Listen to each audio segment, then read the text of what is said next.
good time, except you were talking about the end of the world.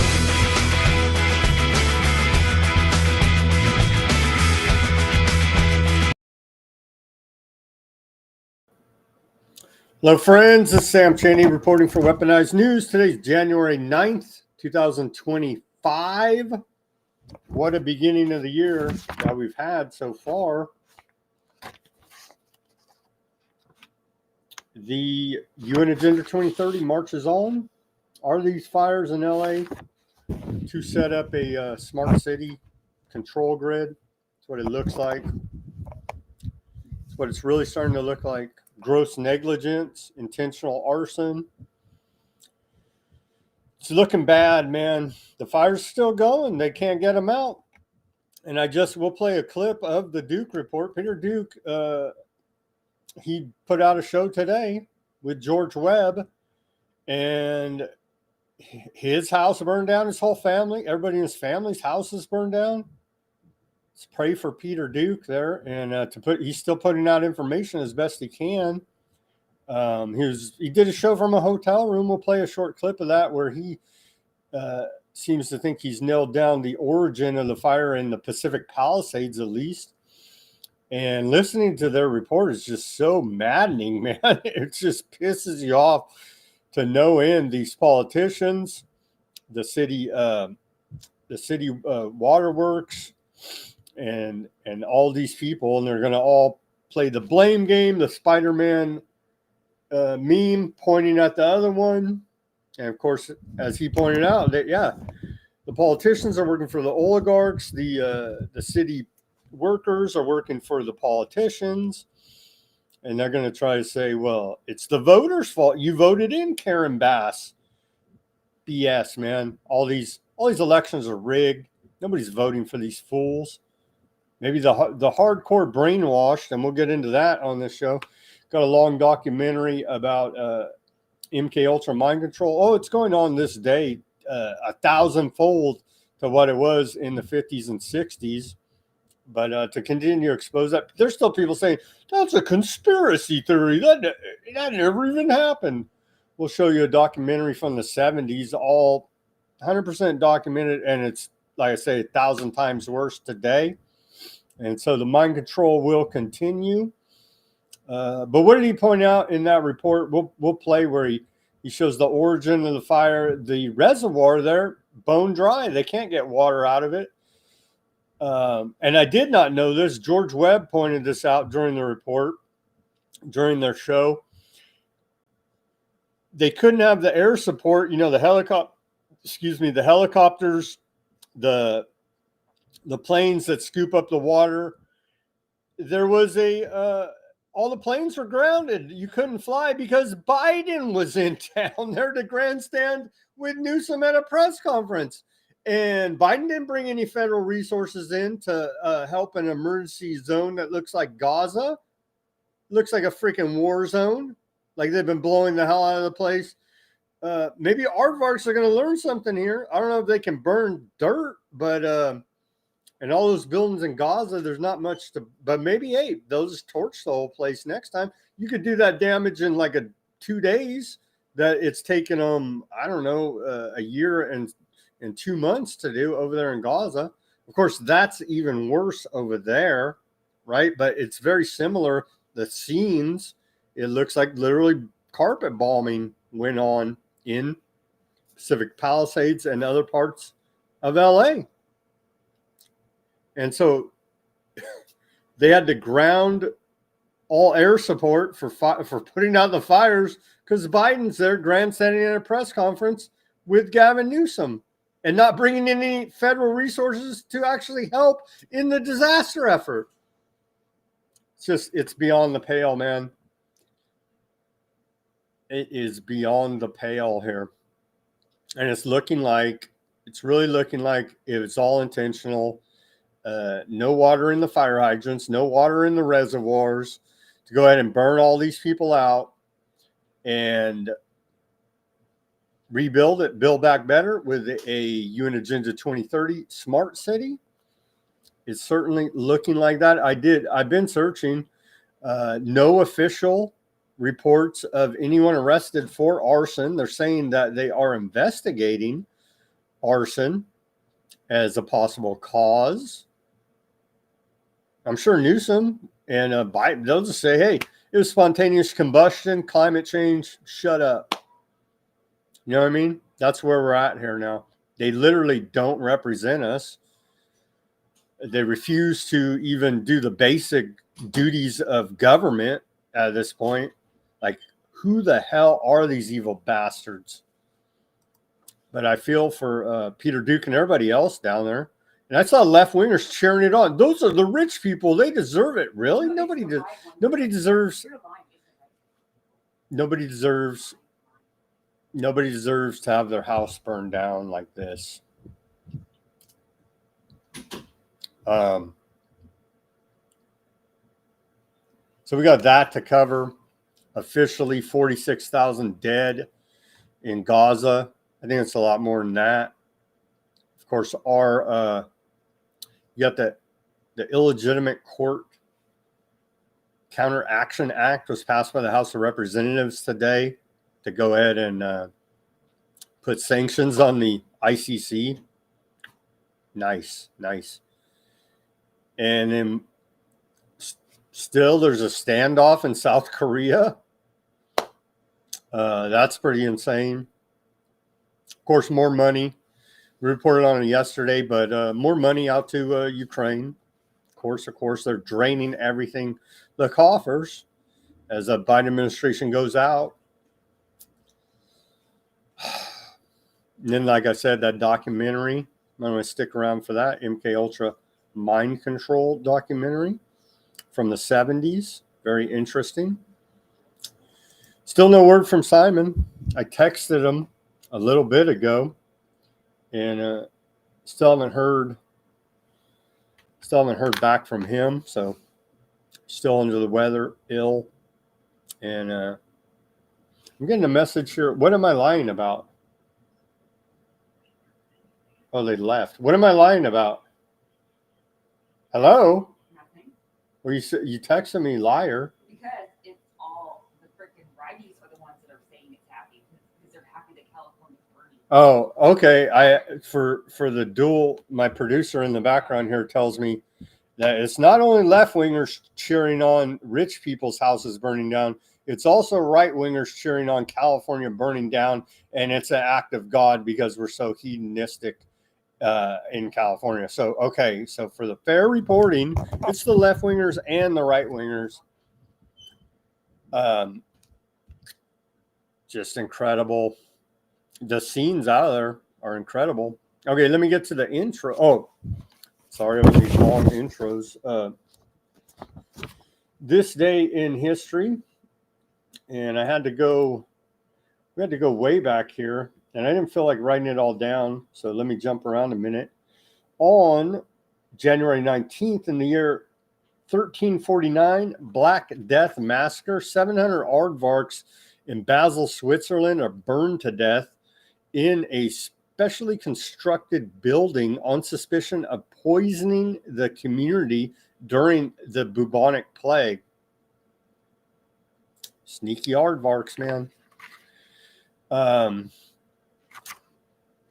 In 1570, on this day, the Tsar Ivan the Terrible, Tsar of Russia, Ivan the Terrible kills 1,000 to 2,000 residents of Novgorod. In 1718, France declares war on Spain. In 1792, Russia and Turkey sign Peace of Jassy Treaty. In 1799, UK introduces income tax to help raise funds to fight Napoleon in a war. End wars, man. End income tax. In 1847, the first San Francisco newspaper was published, the California Star. In 1854, adding to the conspiracy that is reading, the Astor Library opened in New York City. In 1858, Anson Jones, the last president of the Republic of Texas, commits suicide. In 1861, the Battle of Fort Sumter, many say, was the official kickoff of the U.S. Civil War. The first shot was fired there at Fort Sumter in South Carolina. In 1861, also on this day, we saw Mississippi secede from the Union as part of the U.S. Civil War. The next year, in 1862, we saw the first petroleum shipments from U.S. to Europe. In 1912, U.S. Marines sent troops to Honduras. In 1939, U.S. Army adopts the M1 semi-automatic rifle as a standard issue for the Army. In 1942, U.S. Joint Chiefs of Staff was created, and they've been waging war ever since, even before. In 1945, the U.S. invades the Philippines. In 1951, Life After Tomorrow was the first film to receive an X rating, and it premiered on this day, 1951. In 2007, Steve Jobs introduced the iPhone. Pretty world-changing little gadget, supercomputer there on your phone, the iPhone, introduced by Steve Jobs on this day. And also on this day, today, Lebanon chooses a president, General Joseph Anoun, head of the army, at the 12th attempt at votes since Michael Anoun's term ended on October of 2022. Let me play the intro, and we're going to get right to all of this news for you. Arthur Brown fire. I didn't even put up my shared screen. Here we go.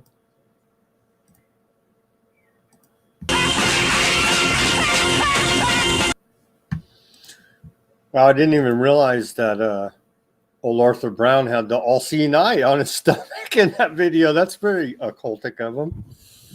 From 1968. Quite a lively chat on the YouTube. Thank you, guys. Yeah, God may be working through man to punish us for funding the genocide. But we've been genociding the whole world for a very long time, man.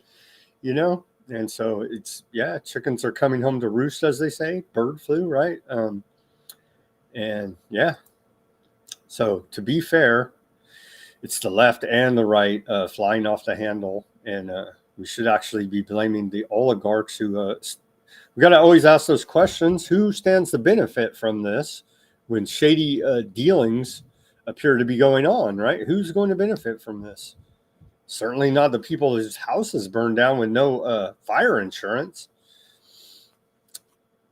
Let's go to this short clip from the Duke report today, where he has nailed down the origin of the fire there in Pacific Palisades.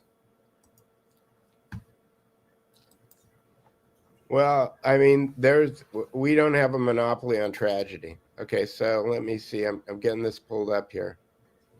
Now, I don't know when this picture was taken, and let me share it. Present, share screen.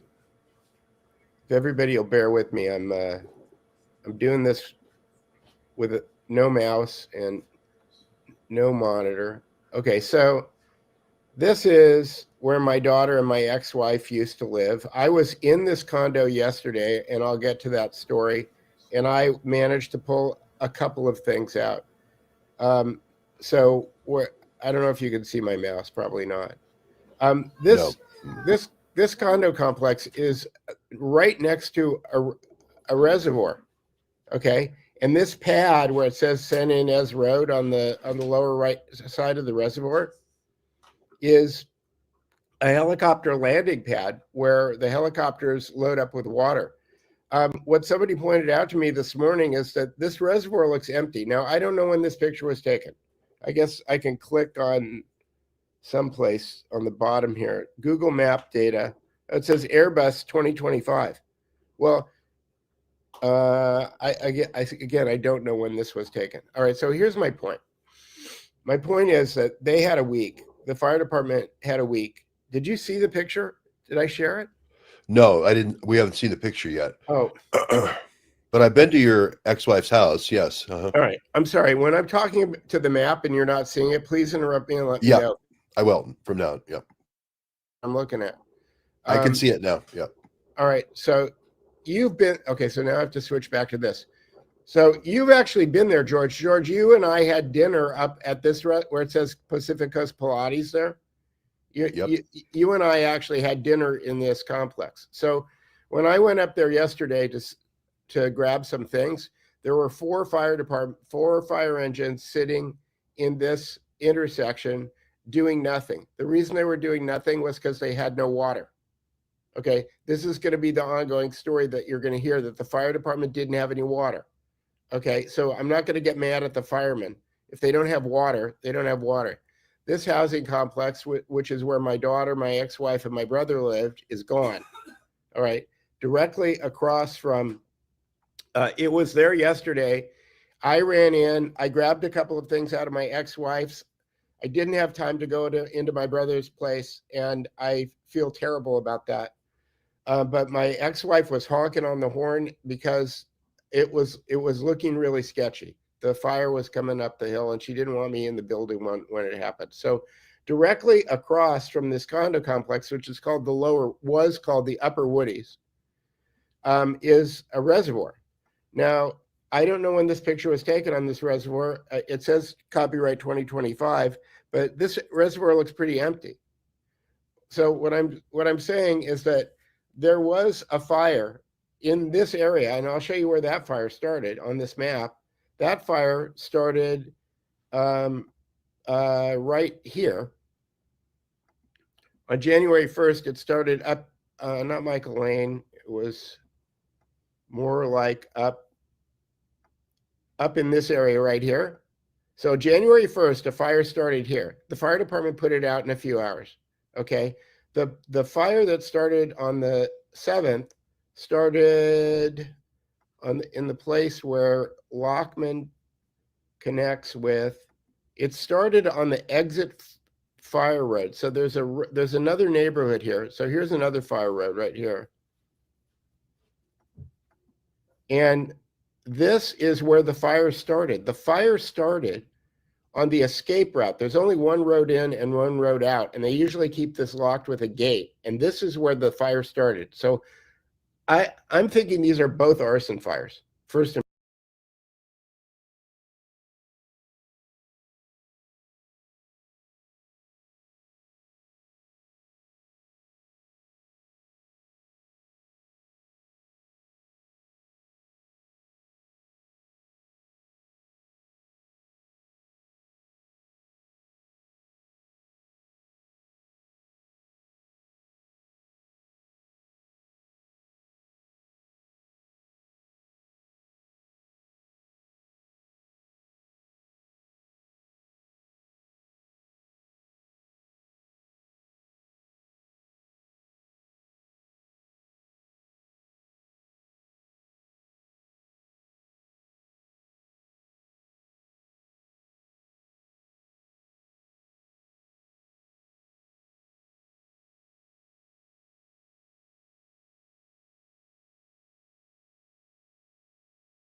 Sorry, I was on mute there.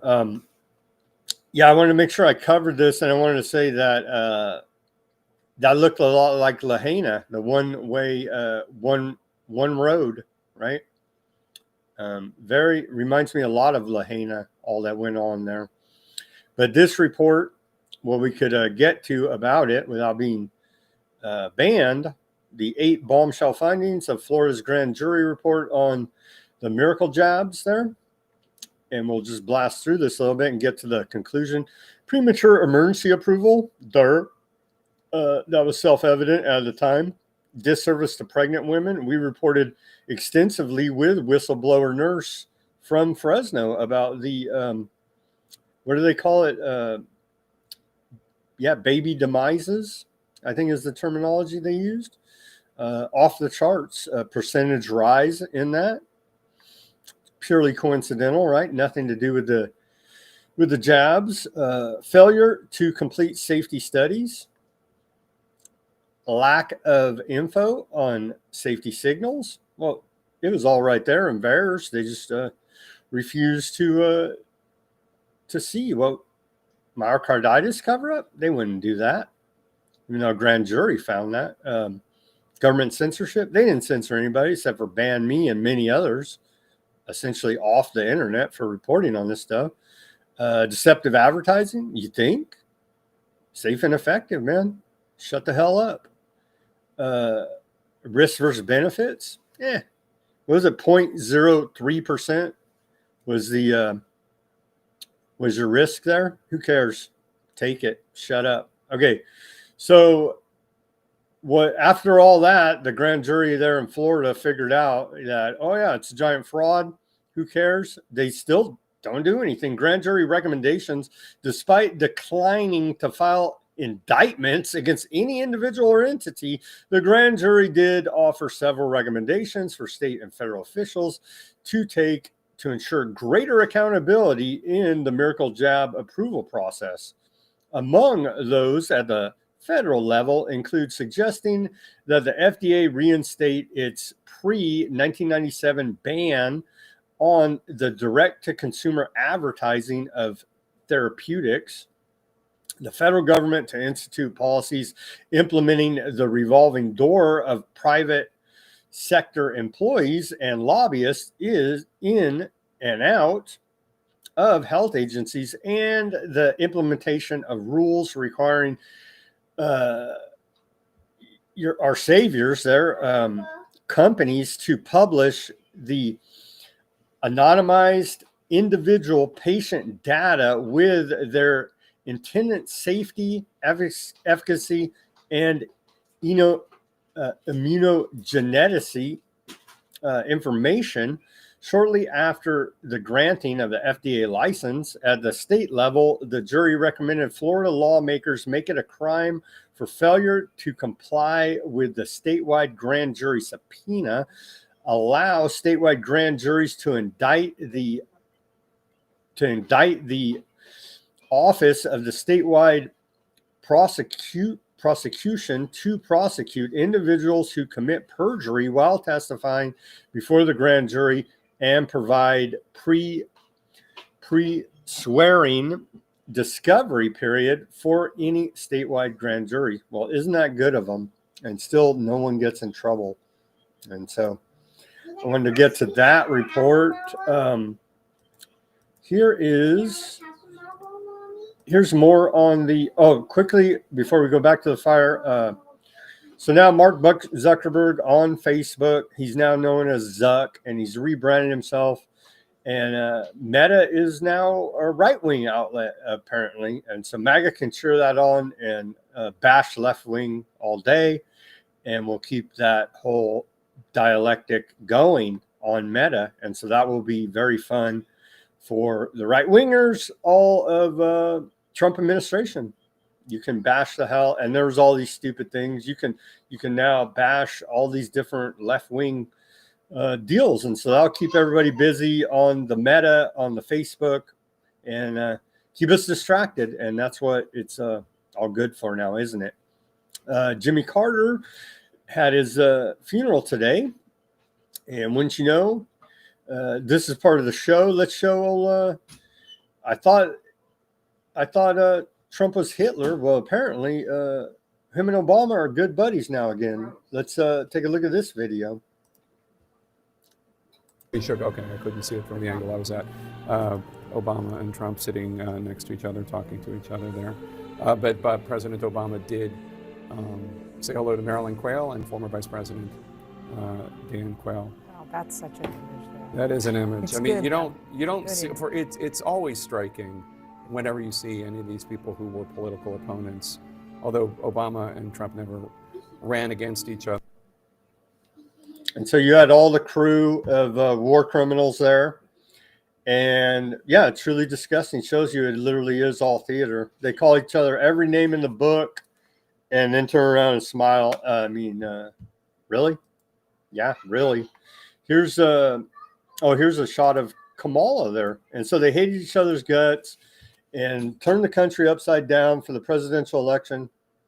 They still look kind of standoffish, but take a look.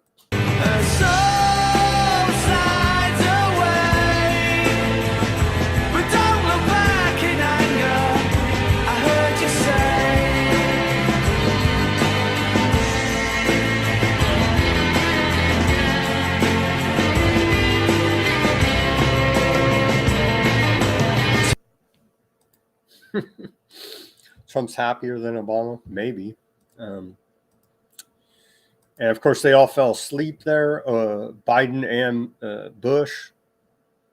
Look at this shot. All these criminals, man. But we have to respect them. Just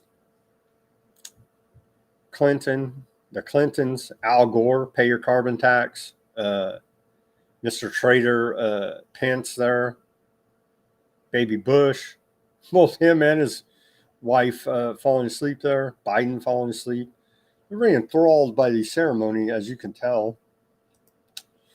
And remember, it will be funny because of the flag code we reported on a few days ago that the flags will fly at half staff to honor a president for 30 days that has passed away. And that will coincide with the Trump inauguration. So that's very funny to me. Trump's not thinking it's very funny, but I think it's funny. And that's really all that matters on my show, right? Right. Federal judge strikes down Biden administration Title X rewrite. Critics argue the rewrite would allow for the confused people in women's and girls sports. And so a federal judge in Kentucky blocked Biden's administration to redefine sex in Title X as gender identity, striking down the change nationwide. I'm sure this will be appealed and it will continue forward with the nonsense. And so that happened today, reported out of Fox News there. Continuing. Okay, on to the fire. Here's a short clip. This guy, actor, Zachary Levi, he's blaming Gavin Newsom, but like we said, like Peter Duke said, it's it goes down to the city, the departments, the fire department, the water department, and so on, and then their boss is supposedly the politician, the mayor, but the mayor has a boss, and they try to say, "Oh, democracy, it's the voters, they're your boss." Bullshit, right? Bullshit. It's a big money interest, the oligarchs that fund their campaigns. That's who's their boss. And then the oligarchs even have bosses on top of that, right? But let's watch this short clip. This guy's, God forbid, blame Gavin Newsom. Everybody should blame Gavin Newsom for sure. Can't get rid of that guy fast enough. Let's watch a little bit of this. This is just incredible mismanagement, incredibly poor leadership. I would go so far as to say that it's criminally negligent because, I mean, Gavin Newsom has been either the governor for 5 years or lieutenant governor prior to that for 8-9 years. Some of the worst fires we've ever had in California under that watch. He clearly knows that the biggest problem that we suffer in California are these fires, and by the way, the mudslides that follow. And for them to do essentially not just nothing, but worse than nothing when firefighter budgets are being cut, when they are specifically intentionally not doing the work that could be done to avoid these problems or to be able to effectively serve them when they are happening. So it's beyond negligence. They're doing this on purpose. it's all being done on purpose. Here's somebody's house there. Take a look. And it's horrific for everybody there. Left wingers, right wingers, everybody in between. It's horrific, man. But there's a thing in this country. We have to literally politicize everything. And it's stupid. And that's why we're divided. And that's why the oligarchs laugh in our face and burn down our cities. And just, what do you even say, man? Everything's politicized. And it's just stupid. But that's where we're at in America. Let's hear from Trump here now, making a little bit of sense. Do you believe that federal aid should be provided to California for as long as it takes? Well, it's very sad because I've been trying to get Gavin Newsom to allow water to come. You'd have tremendous water up there. They send it out to the Pacific because they're trying to protect a tiny little fish, which is in other areas, by the way, called a smelt. And for the sake of a smelt, they have no water. They had no water in the fire hydrants today in Los Angeles. It was a terrible thing. And we're going to get that done. It's going to finally be done. I got it done from the federal side, and he didn't want to sign it, but it's not going to happen again like that.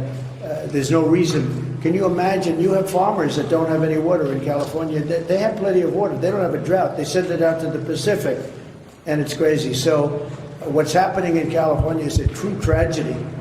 I know those areas very well. I have many friends living in those houses. That is a true tragedy. Nobody ever thought. I mean, virtually Beverly Hills and areas around Beverly Hills are being decimated.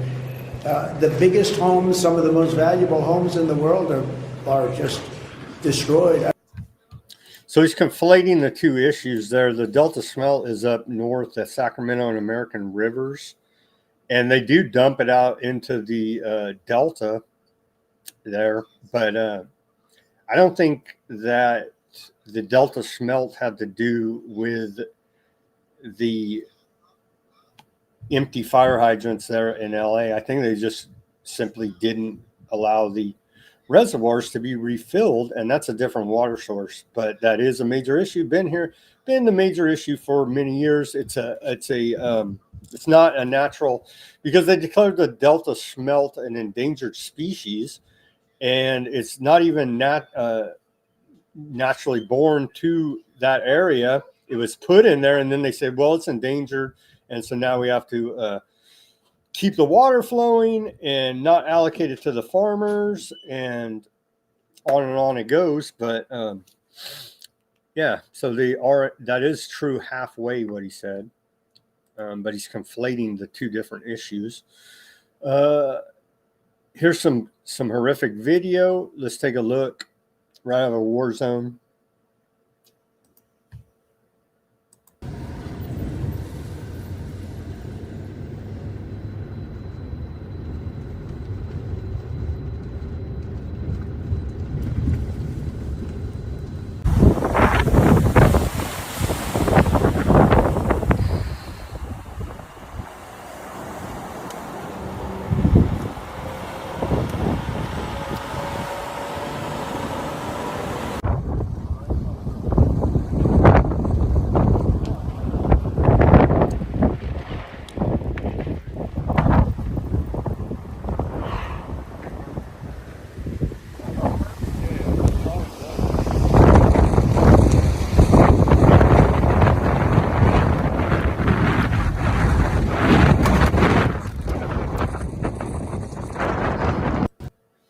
I like that those guys were at least wearing the masks properly. Like, that's what these masks are made for, is to to stop breathing toxic air. So at least they're using, those guys, at least in that video, were correctly using the masks instead of just fresh air is toxic, and there's germs in the air. Wear your mask. A lot of celebrities here. Homes burned down. If anybody cared, I honestly don't care. It's everybody there. I mean, so these guys are celebrities, but here are the celebrities if you did care. On the little map, you can see all these celebrities' homes burned down. And it's sad for them too. You know what I mean? But I'm more concerned with Joe Blow citizen, honestly. at this point.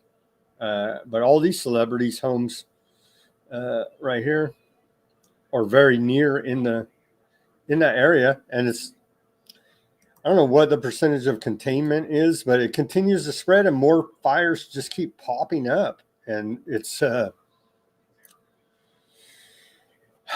like somebody's running around lighting fires, man. I mean, what else do you say? And then the crazy wind carries it.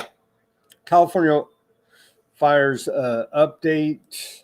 Let me read through some of these headlines. Let me pull up the headlines and give you the update here. Tens of thousands flee, 2,000 structures plus have been destroyed. National Guard called in as inferno spreads to Studio City. Burning embers fly miles. All that's true. Human remains are aired on the Weather Channel. There's already looting going on. Economic toll nears $60 billion. Probably it'd be even more than that. The rich people, right? Eat the rich, as they say. The rich people are hiring private security guards to guard their mansions. Hey, I thought we were supposed to support the government. They're the guys that just trust the government. No. But what happens when you aren't rich and can't afford private security? You're screwed. You're looted. If there's even anything left to loot at this point. But if you evacuated and your house didn't burn down, then of course the looters are going to go through there and rob and loot because that's their job. Rose Bowl turned into a makeshift shelter. Remember they turned the Rose Bowl? I don't know, remember if it was the Rose Bowl. I know it was football stadiums for miracle jabs that saved everybody during the whole medical intervention period. And I was like, that's pretty crazy. You just drive up there and get your miracle jab from people in the hazmat suit. It's like, yeah. And of course, the mayor, Karen Bass, was on a trip to Africa during this. And they knew it was a high risk. There was a fire last week. Who cares? They laugh in your face, right? Because it's beyond negligence. It's by design. And as reported yesterday, State Farm pulled out. They said, we can see this coming, and we're not going to take a big loss on a fire, so we're not going to even insure you. Hollywood Reels. Yeah, we feel bad for Hollywood, right? And their satanic ways. Okay. What else we got on that? More footage. I don't know if you guys even want to see more footage. You can go see it. Here's some good footage from a plane, actually. This came out last night from freedomnews.tv on the X. Let's watch this for those who haven't seen it from a plane.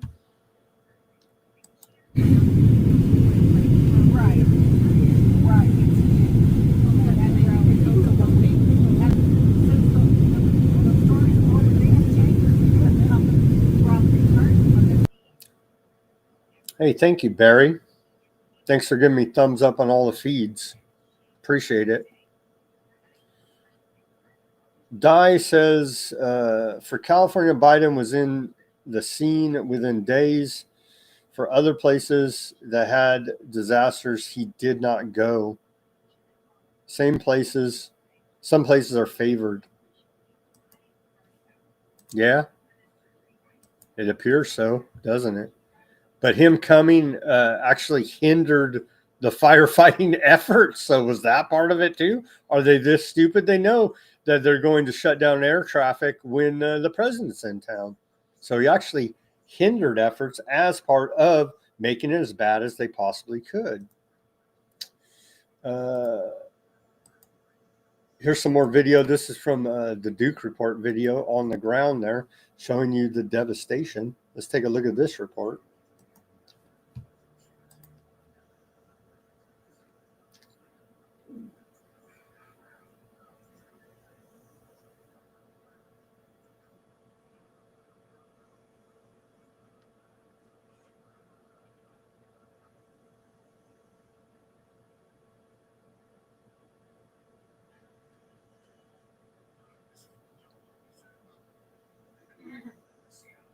Imagine driving through your neighborhood. I can't even imagine it, man. And this is what your neighborhood is.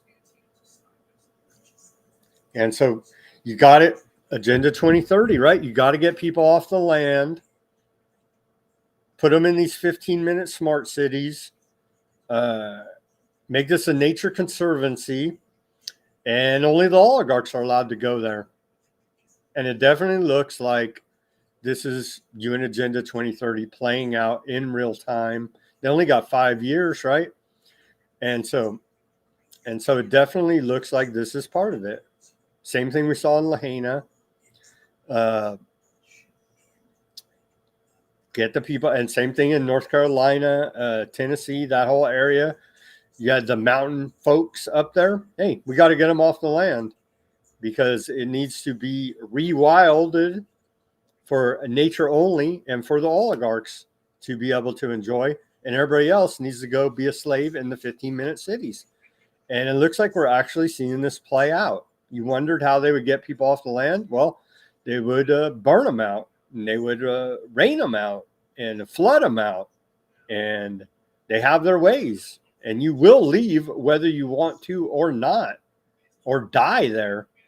And it looks like we're seeing this play out in real time now. There's a couple houses spared. But the fires are continuing. They're continuing. I saw one like a couple hours ago. They said, oh, another fire just sparked up. Spontaneous combustion. Must have been climate change. This is crazy video right here of this house. Where's this Studio City?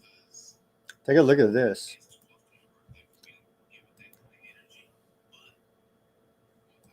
Obviously, those houses are creating quite a spectacle. But behind those houses, there is a hillside that is now firmly on fire. You can see the glow coming from those little fires behind it. And then if we... Damn, man.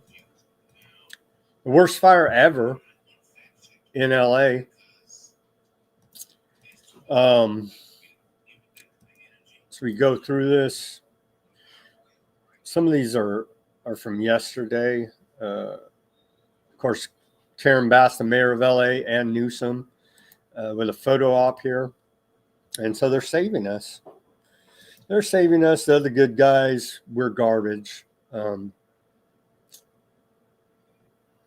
Taking up resources. Who cares? Laugh in your face. That's what they do. So, quite horrific. Even Hunter Biden, I feel bad for his house. Not really, but kind of. I mean, so Hunter Biden's house in Malibu burned to the ground. And here's Hunter Biden's house. Kind of hard to feel bad for that guy, honestly. But there's where Hunter Biden's house used to be in Malibu, burned to the ground. Some more images of it. Used to be there. As a lonely artist, he had a $4.2 million house there with $15,800 monthly rent, and burned to the ground. And so we know that he's a famous artist. And of course, he earned all that money with his artwork, and no money laundering was involved. This is a crazy one right here. Last fiscal year, the Los Angeles city budget included more for the homeless, $1.3 billion, than for the fire department, $817 million. There's more homeless than ever. It literally is. They've created a new industry, the homeless industrial complex, not helping any homeless people. But let's look at it. This kind of makes you go, is this direct energy weapons, or was the fire this intense to just literally melt these cars? Let's take a look at this video. These cars are melted into the freaking sidewalk.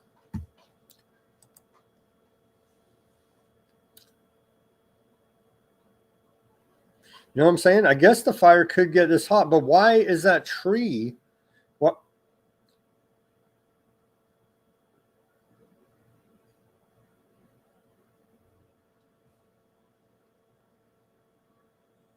Work anymore, of course, but it's pretty bad.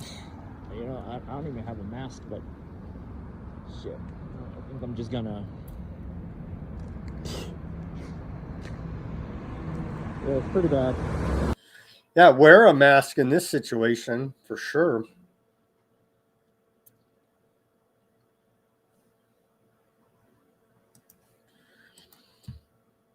I don't know. I guess intense fire could cause damage like that.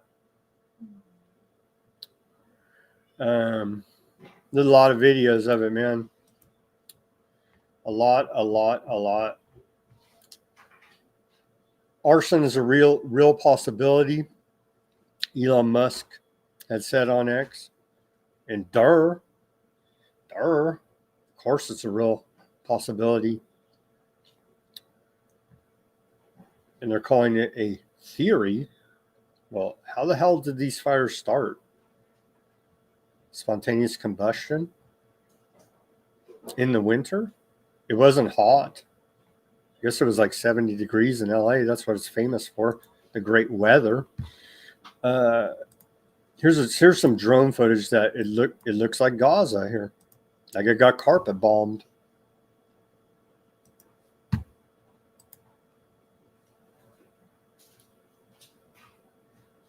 Look at that. And why do the trees still stand? I don't get that.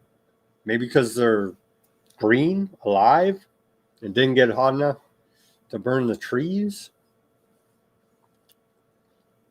But literally whole neighborhoods wiped out there.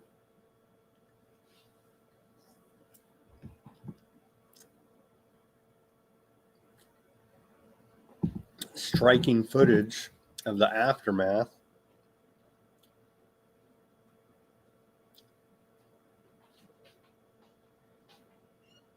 There's something going on with the trees. I don't know. I got to figure that one out. I didn't have time to search it up and get the scientific explanation. But these houses burned to the ground. Striking drone footage.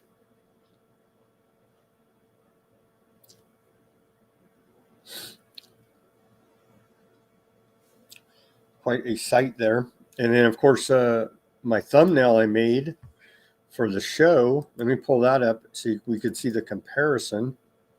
Here is here's LA. Here's LA on the left and Gaza on the right, and both places flattened. One due to bombing, one due to fires. Very similar damage there. Continuing, we covered that. There's more scenes. I got a lot of these videos. Here's one, and then I think we're almost ready to move off the fires, but we'll probably be reporting on it tomorrow as they continue.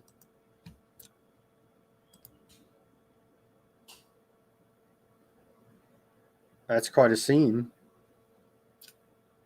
That's quite a scene. This house is listed for sale on Zillow, $35 million. Wonder if they have fire insurance.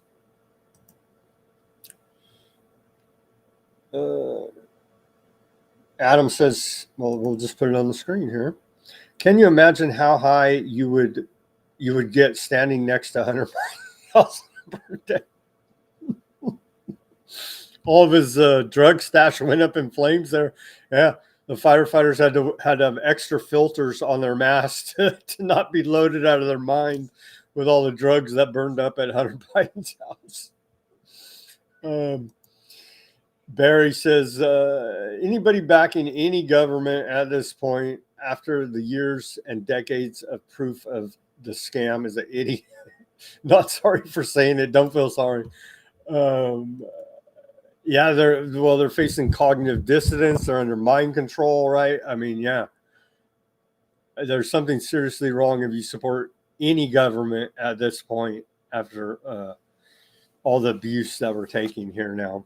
And we know that they're doing this in large part to fulfill one world government agenda, man. It's documented very, very well. So This is not a mistake. They're not stupid. They're not doing it on accident. It's all by design, man. It's all by design. Here's a striking dystopic image of LA. There, the sun in the smoke-filled skies. Yeah, the firefighters need to steer clear of Hunter Biden's because they'll get so loaded to pass out on all the drugs there and burn up in a fire. God.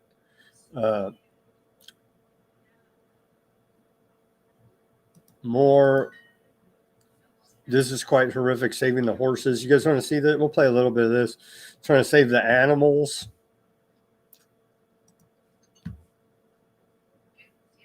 There are so many units that are here battling this blaze. As I said, there are so many homes that are in danger. And at this point, we did hear that one home is on fire. And right over here, Joab, you can see more people coming with their horses. They're trying to rescue their animals. Can you imagine just, oh my goodness, these embers flying everywhere. Hi there, how many more horses do you have? We have a couple we just let loose over there. We're trying to get as many as we can out. Yeah. Are any homes out there on fire? Honestly, I did not pay attention. I just drove straight to the barn to get my horses out and get the rest of these guys out. We're not just gonna let them burn. I got a bunch out with trailers and there's a bunch in there still. How many more? We don't know. I don't know how many. How many did you let out? We took about 4 of them in trailers, 2 in a different trailer, 3 in another one. So there should be at least maybe 12. About 12? Are there more people out there right now? It's a whole bar. At least they were saving their horses. That's good. Save the animals. Just more. They're all over X. Fire hydrants ran dry as Pacific Palisades burned, as we showed there, because the reservoir's dry. They literally laugh in your face and say it's climate change. I mean, other weather news, and in other news, the rest of the country, I'm sure Ruckus is pretty cold there because now it's taken over all of Texas, this cold front, what they call it, polar vortex. It's cold out there, man. So keep your animals, plants, old people, and children warm. Take a look at that, man. It's very cold all over the United States, except for California, spared from the freezing, but everything's on fire. So I guess you take what you can get. But damn, man, it is cold here. Look at this. All freezing temperatures just about or thereabouts. So stay warm out there for everybody not in California or this southern tip here, Florida, and the rest of the whole rest of the country's frozen, man. So stay warm out there, please. As we continue to, let me just check the phone here if I got any messages back yet, because I did text Simon before the show. Still nothing from him. So hope that guy is okay. Okay, we're done with that section of the show, and we're almost at an hour here. So let me go ahead and plug, as we do on our campaign. Still trying to get old Candace Morris over the threshold to fund an alternator in her vehicle, as we've run commercial free here for you. And so if you guys got anything to spare, go over to Give Send Go. Let me throw that on the screen here. And she's almost there at $385, and help this campaign to recharge Candace's batteries. The code on Give Send Go is GE7K7, and we really do appreciate everyone who has given. and we're continuing with that campaign. Simon actually started that campaign, so we need him back, and then maybe we can get some blessings that way. But thank you to everybody who has contributed. The other campaign that we're running at Weaponized News, and we're slowly getting there, but man, is it painful on the YouTube. And thank you to everybody in the YouTube chat. Trying to get over the 500 subscriber threshold. And if you guys can see, I did rearrange, because yesterday people were saying we can't see your live feed. And so I did do the admin work on the back end and put the live feed for every show right here on the front. So very easy to find right there for everybody. But we're trying to, this campaign is to reach 500 subscribers and go over the 3,000 hours watched within 365 days. And we're still trying to get there.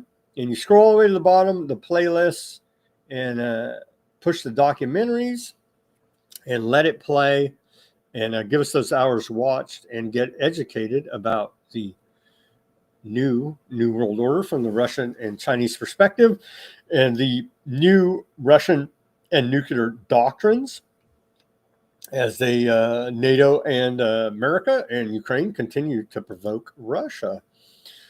We'll get to a little bit of that, but thankfully, moving off of that on to, well, thankfully, the Polish government says it will ensure representatives of Aardvark land can visit Auschwitz safely. And so we're very thankful for that these war criminals won't be arrested when they go over there and pump the old 6 million. You know what I'm saying? So that is good news. What else do we got? Oh, AIPAC. I wanted to check in on AIPAC today. And of course, they're thanking all of their stooges there in the Congress, and it just goes on and on and on. Thank you, Representative Schill Stooge, and it just goes on and on and on. Thank you for effing us over. Thank you for the genocide. We love it. And of course, Brian Mast there, dual citizen. Surprised he's not wearing his IDF uniform right there. Pretty kind of disappointed in him, actually. But it just goes on and on with the thanks. And so we do appreciate the U.S. House of Representatives voting to sanction International Criminal Court over Aardvark land. And so we're alienating ourselves from the world community, from the international community, as they say. The vote today was 243, large majority funded by AIPAC, to 140 in favor of the Illegitimate Court Counteraction Act, which would sanction any foreigners who investigates, arrests, or detains or prosecutes U.S. citizens or those of an allied country, including Aardvark land, who are not members of the court. So we do appreciate that. America is passing this law because a kangaroo court, well, the rest of the world doesn't see it that way. But, of course, Brian Mast had said this, Mr. IDF himself. And so AIPAC is thanking everybody there on the X. It makes you want to throw up, and it's all right there publicly for everybody to go see and love and enjoy. And then here is the official vote there. And again, you can't see it in this photo. It's kind of blurry, but we do have the fascist sticks there. And so we do appreciate the fascist government of the United States ruling over us. We wouldn't have it any other way. Pay your taxes for genocide, as one of the commenters said earlier. Yeah, it's horrific. What do we even say at this point? It's officially been reported now. 46,000 Palestinians have been killed in the Aardvark ethnic cleansing genocide going on there in the Greater Aardvark Land Real Estate Redevelopment Project. And so they may just take to wildfires to burn everything down. I don't know. But there's not much to burn there anymore, is there? Let's watch this short clip about that.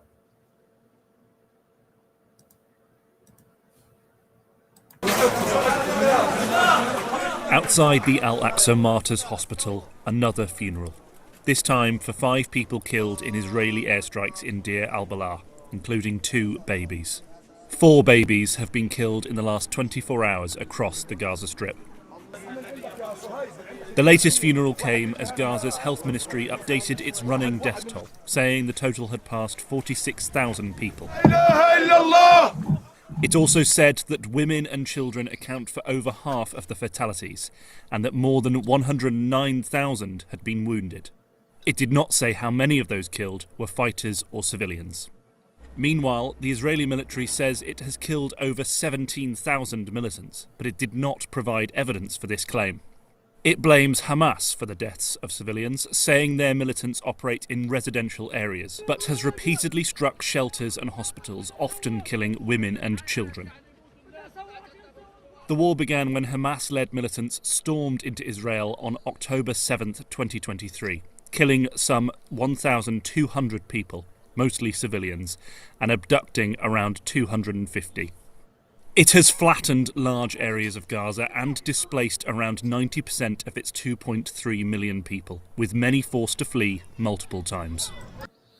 And it's even worse than that. But I guess the AP are a bunch of anti-aardvark haters, and so it's even worse than that. But that's the official numbers that we have to report to you here.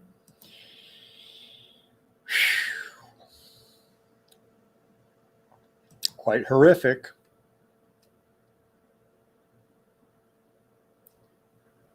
$46, yeah, probably.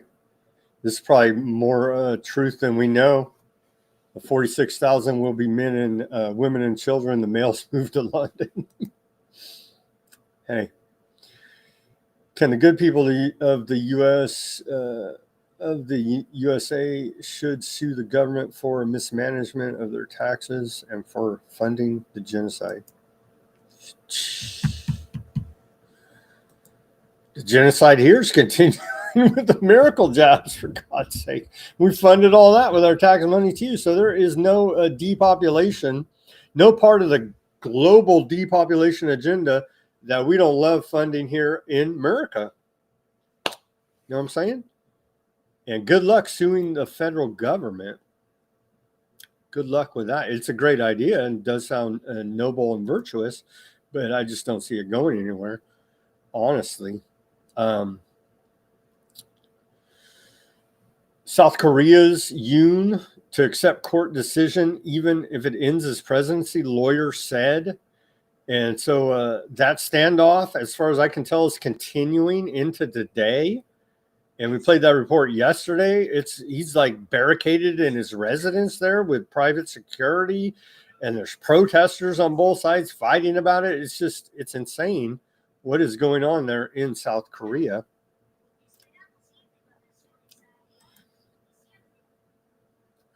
Keep following that story, waiting for his arrest, essentially. Where are we at here? We're almost wrapping it up, and then we got that almost hour-long documentary for those interested in the MKUltra mind control program.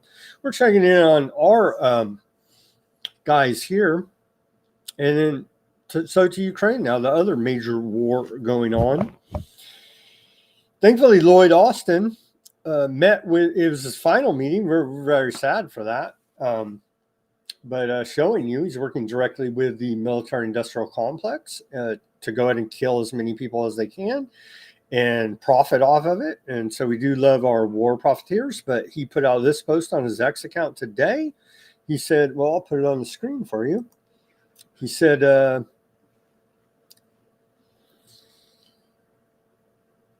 I hosted my final Ukraine Defense Contact Group as Secretary of Defense. As a collective, we've committed and provided more than $122 billion of security assistance to Ukraine as they fight to protect their people and their sovereignty from Russian aggression.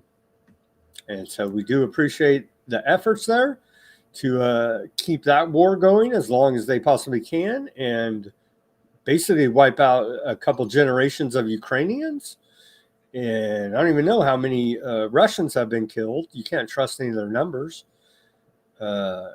Hundreds of thousands, you know what I mean? So they're laughing it up, loving it here. The war pigs right here, literal war pigs. But we're sad to report that our old Austin, this is going to be his last meeting. And I'm sure he's going to revolving door himself right into a cushy executive position back at, where did he work before he became Secretary of Defense? I think it was like Lockheed Martin. So he probably has a great $1 billion a year job waiting there for him. So he's going to land just fine after this administration wraps up for him. He's done his duty to kill as many people as he possibly can. Part of the global depopulation agenda there. Anthony Blinken is out there still burning up taxpayer money as fast as he possibly can. He's in Rome today. And so Secretary of Genocide, Anthony Blinken, he met there with old Lammy and the rest of these jokers. He was in Rome. He says, I met with my counterparts. Met with my counterparts from France, Italy, UK, and Germany on helping the Syrian people seize this opportunity to build a better future. And so they really do. I mean, if you can't tell by their smug smiles there, they really do care about Joe Blow, Syrian. Mm-hmm. Zelensky and Austin used their final meeting to press Trump to keep supporting Ukraine. And Trump has said that he will keep supporting Ukraine as leverage against Putin in the peace talks. We'll have to see how this sorts out. But, yeah, never-ending support of Ukraine. Why not? Biden administration announces a final military aid package for Ukraine before leaving office. They're insufferable, man. As we reported yesterday, another 5 million. Who cares? Ukraine's on fire, or LA's on fire. They still haven't got any support. Lahaina's still looking for more than $700. North Carolina is still. Those people are not getting any emergency disaster aid. Who cares? Another 5 million. What the hell? To Ukraine out the door. So we love that. It's the greatest thing ever.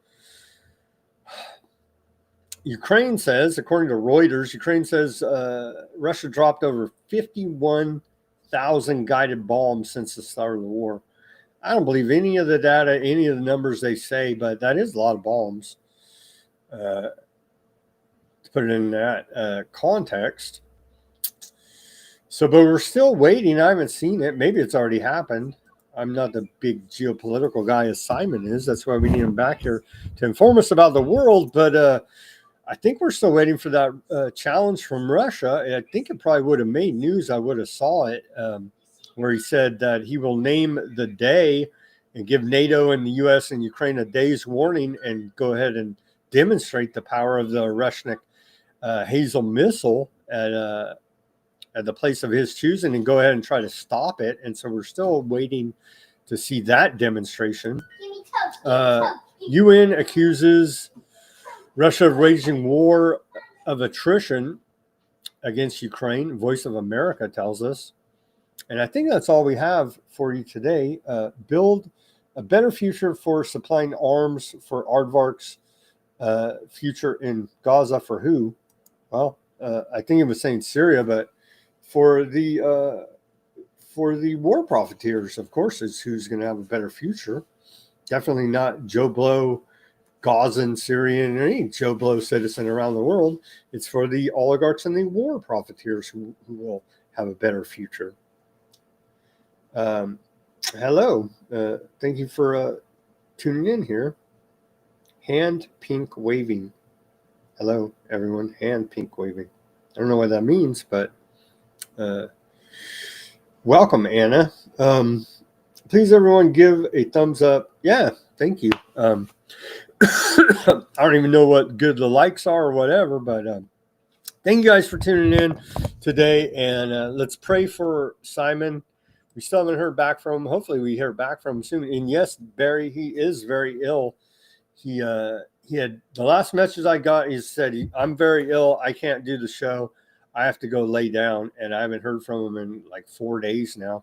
And so let's pray for Simon's recovery here. Everybody misses him and wants him back. And so I will let you know as soon as I hear from him. But yeah, it is quite concerning. No post on X, nothing. Like he's gone dark. And yeah, I don't think the deep state abducted him. I think he really is ill, and seems like it's pretty bad. And so we're awaiting Simon's return, hopefully in the very near future.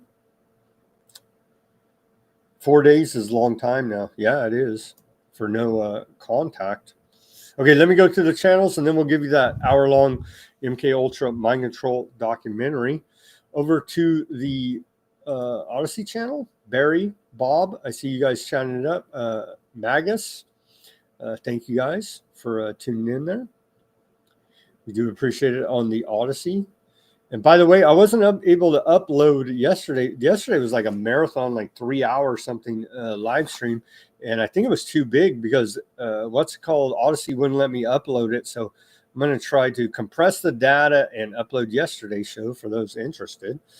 On the Odyssey. It's on the other platforms though, so if you are really that interested, you can go check that out. We had the Undercover Empire from Webster Tarpley lecture that is very informative at the end of yesterday's show.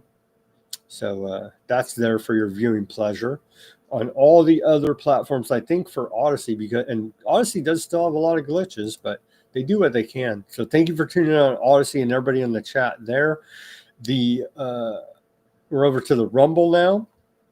Who do I see in the Rumble? Quite a chat going. Thank you guys for keeping that going. Carrie, Ruckus, Barry, Magus,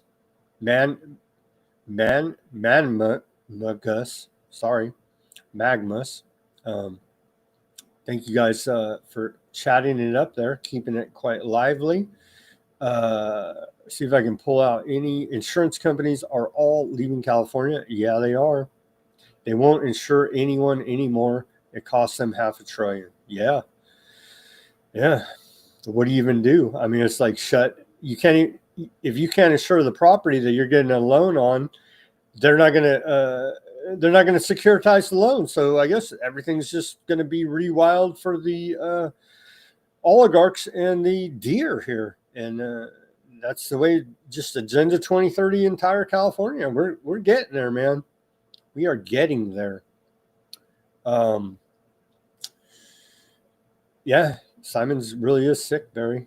That was the last message I got from him.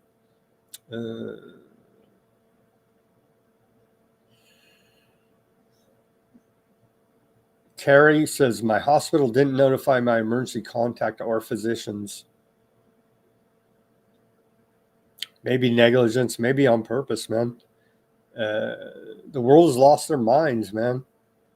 And because nobody ever gets in trouble anymore, right? There's no accountability for whether it's intentional or just gross negligence. No one ever gets in trouble. So literally just act like a fool and laugh in everybody's face. And that's where we're at.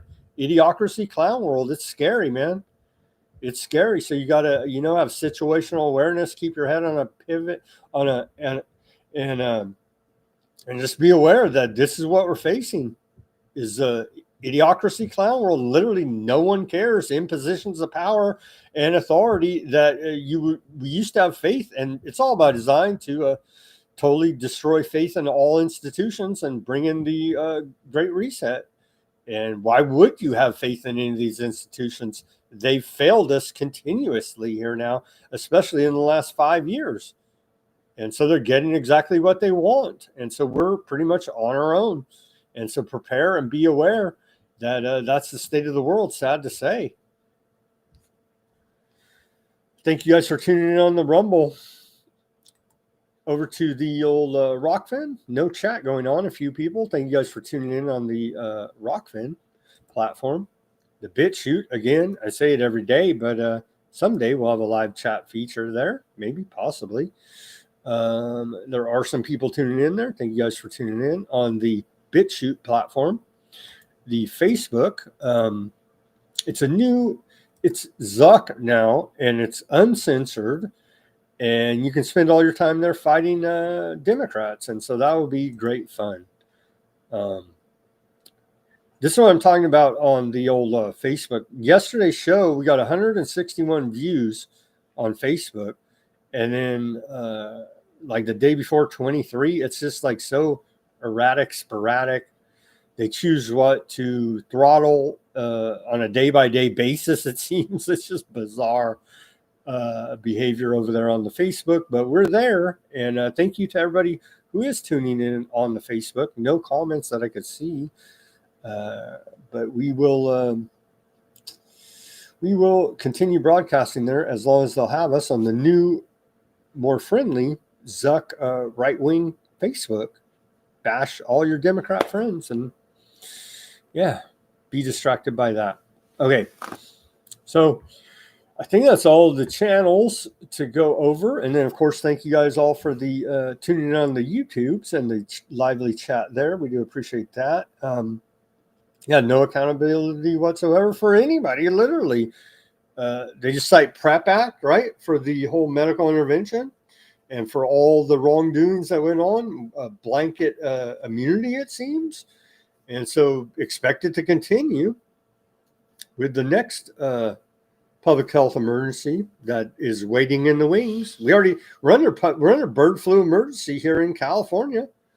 But they got diverted a little bit with the fire, but I'm sure we'll get back into bird flu sooner than we would like. And all the other public health emergencies they have in their deck of cards of apocalypse here for 2025 to fulfill the one world government agenda as we march toward 2030. Thank you, everyone that tuned in on all the different channels, and thank you, Barry, for pumping us up here. We do appreciate the hype section in the chats there, Barry. Thank you. We need more hype men in the chat, so we do appreciate all the cheering on. And that's about all I have for you today. As always, everybody, do your own research, peace, love, and liberty. Speak out and take action. Have a great rest of your Thursday evening. We'll see you back here tomorrow for the Friday broadcast, and hopefully I can give you a report about what's going on with Simon. Here is Mission Mind Control from 1979, all about MKUltra mind control program. As I said, imagine where they're at now. This is what has been very well documented from the 50s and 60s. Imagine where we're at now. More than half the population. We saw the mass formation psychosis, and it's like these people are in a friggin' trance, man. And they don't even have to they can do it through, I guess, just the television. I don't know, the food, water, air, all of it's poison, the medicine, poison. And so we're in a bad spot, man. Wake the hell up. That's all I could say. Break the mind control as the tagline for this show. Enjoy Mission Mind Control.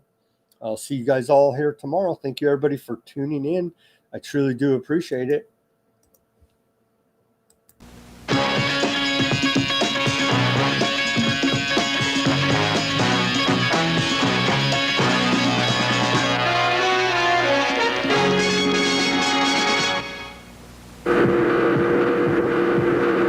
This is the story of a 30-year search by U.S. intelligence agencies to perfect mind control.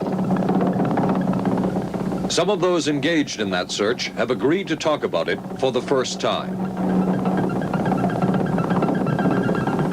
One said, "I think every last one of us felt sorry to attempt this kind of thing.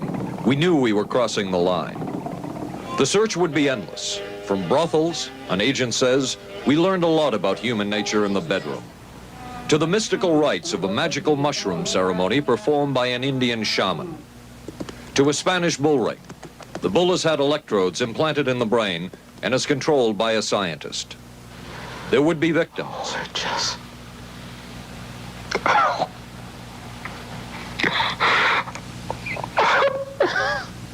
One intelligence agency tried to peel this man's mind back to reveal its deepest secrets. I've lived through it. This man worked on some of these programs. He would write of his work It was fun, fun, fun. This is the story of the search for mind control. ABC News Close-Up, Mission Mind Control.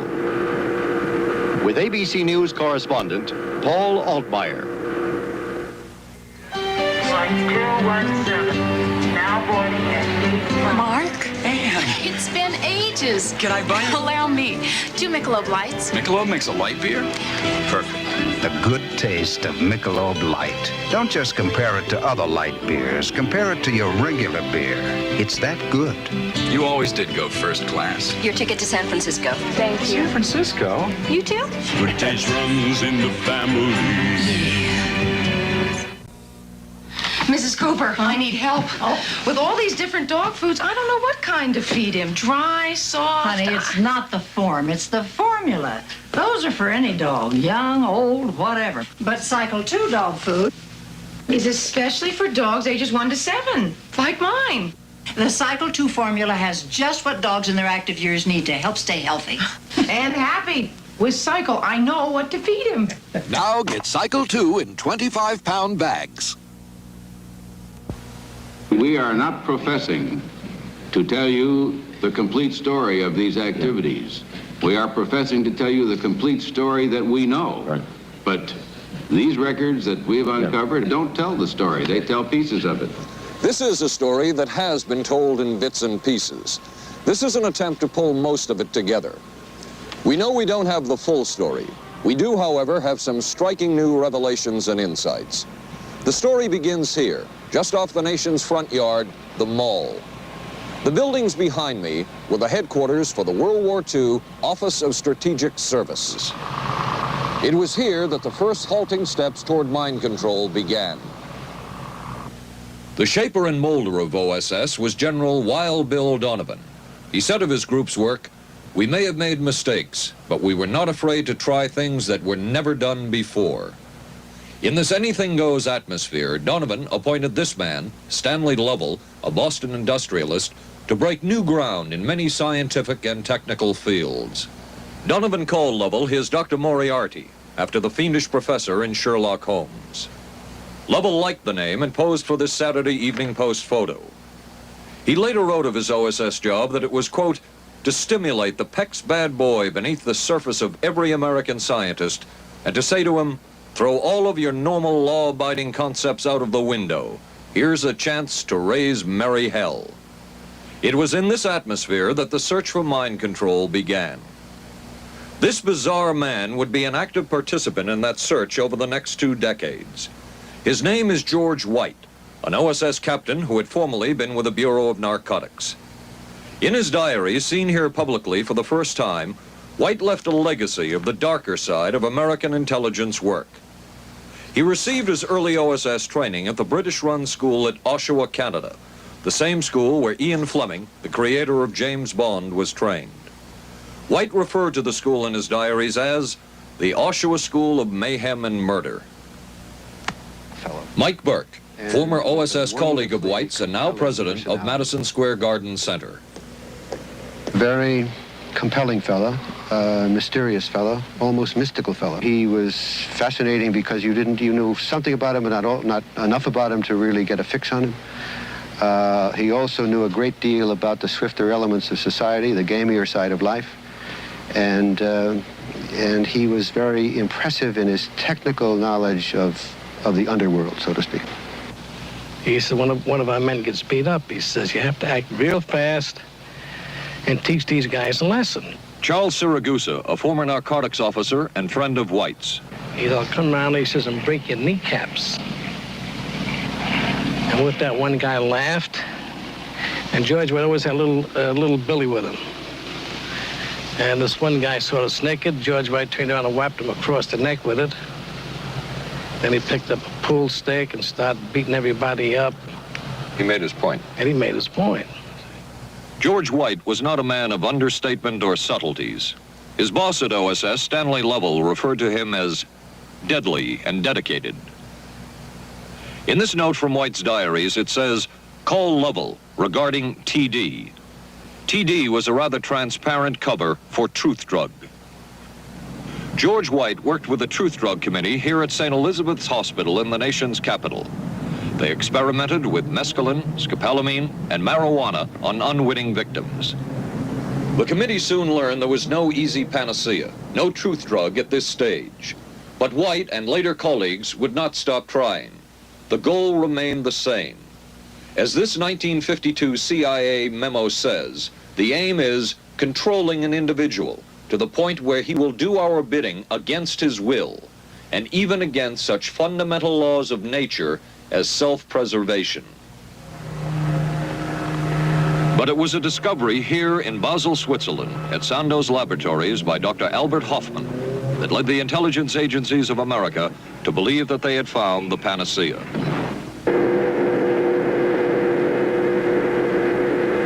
The discovery was lysergic acid diethylamide, LSD. The film that you see is considered by many experts to be the closest illustration of the effects of a hallucinogenic.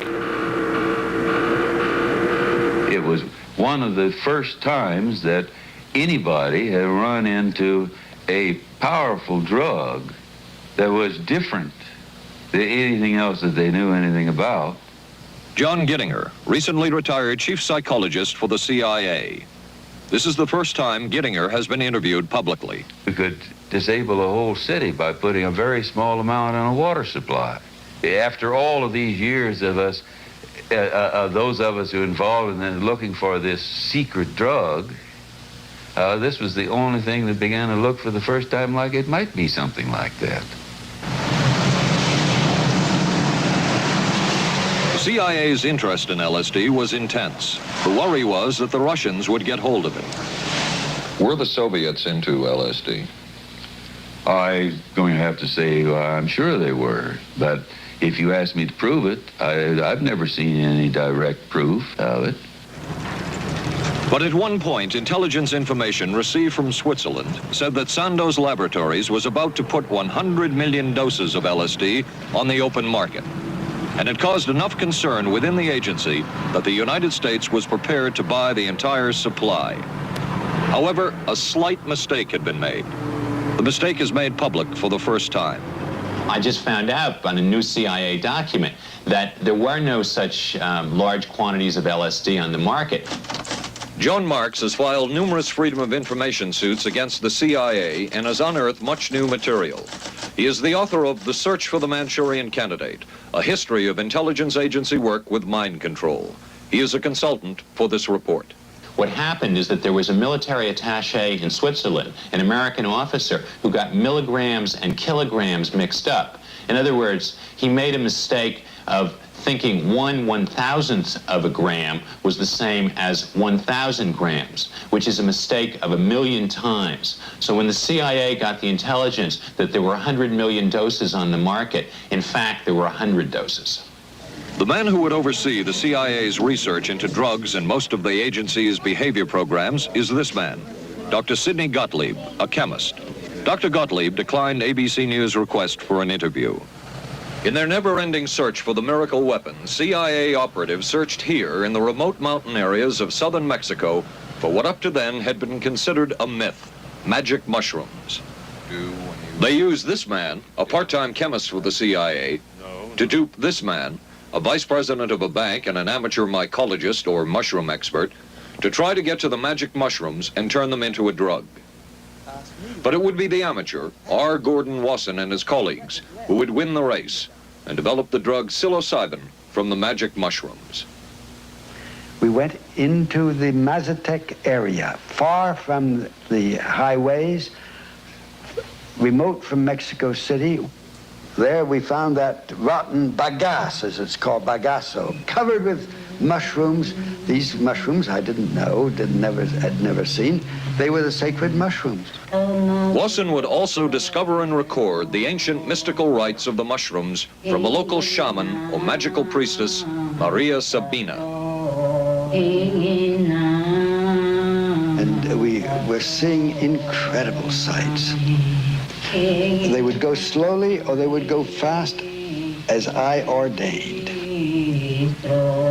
All your senses are rendered acute. We say that you see visions, you see hallucinations, but that doesn't begin to tell this story. The hallucinations are only part of it. You hear sounds, you smell things. The night was thrilling.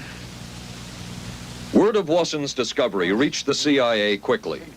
Dr. James Moore, a University of Delaware chemist, secretly served the CIA preparing deadly chemicals on short notice. Moore was instructed to get close to Wasson and accompany him on another trip to Mexico to get the magic mushrooms. Internal documents show the CIA felt a drug derived from the mushrooms could remain an agency secret. What in the world were they looking for with the magic mushrooms?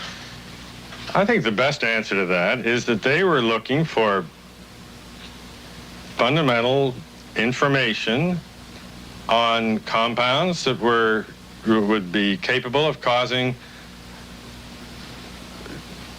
changes in behavior, changes in mental attitude. Did you ever consider what would have happened if any of these substances were given to, say, unwitting people? Oh, I don't remember having considered that specifically. What if you, I trust perhaps you've thought about it. Well, I haven't worried about it. Your question again, what would I have thought had I known that any of these substances would have been given to unwitting persons? You mean a hostile agent of another government? No, I mean think that was probably one of the things they had in mind. I mean testing it out on an American citizen. I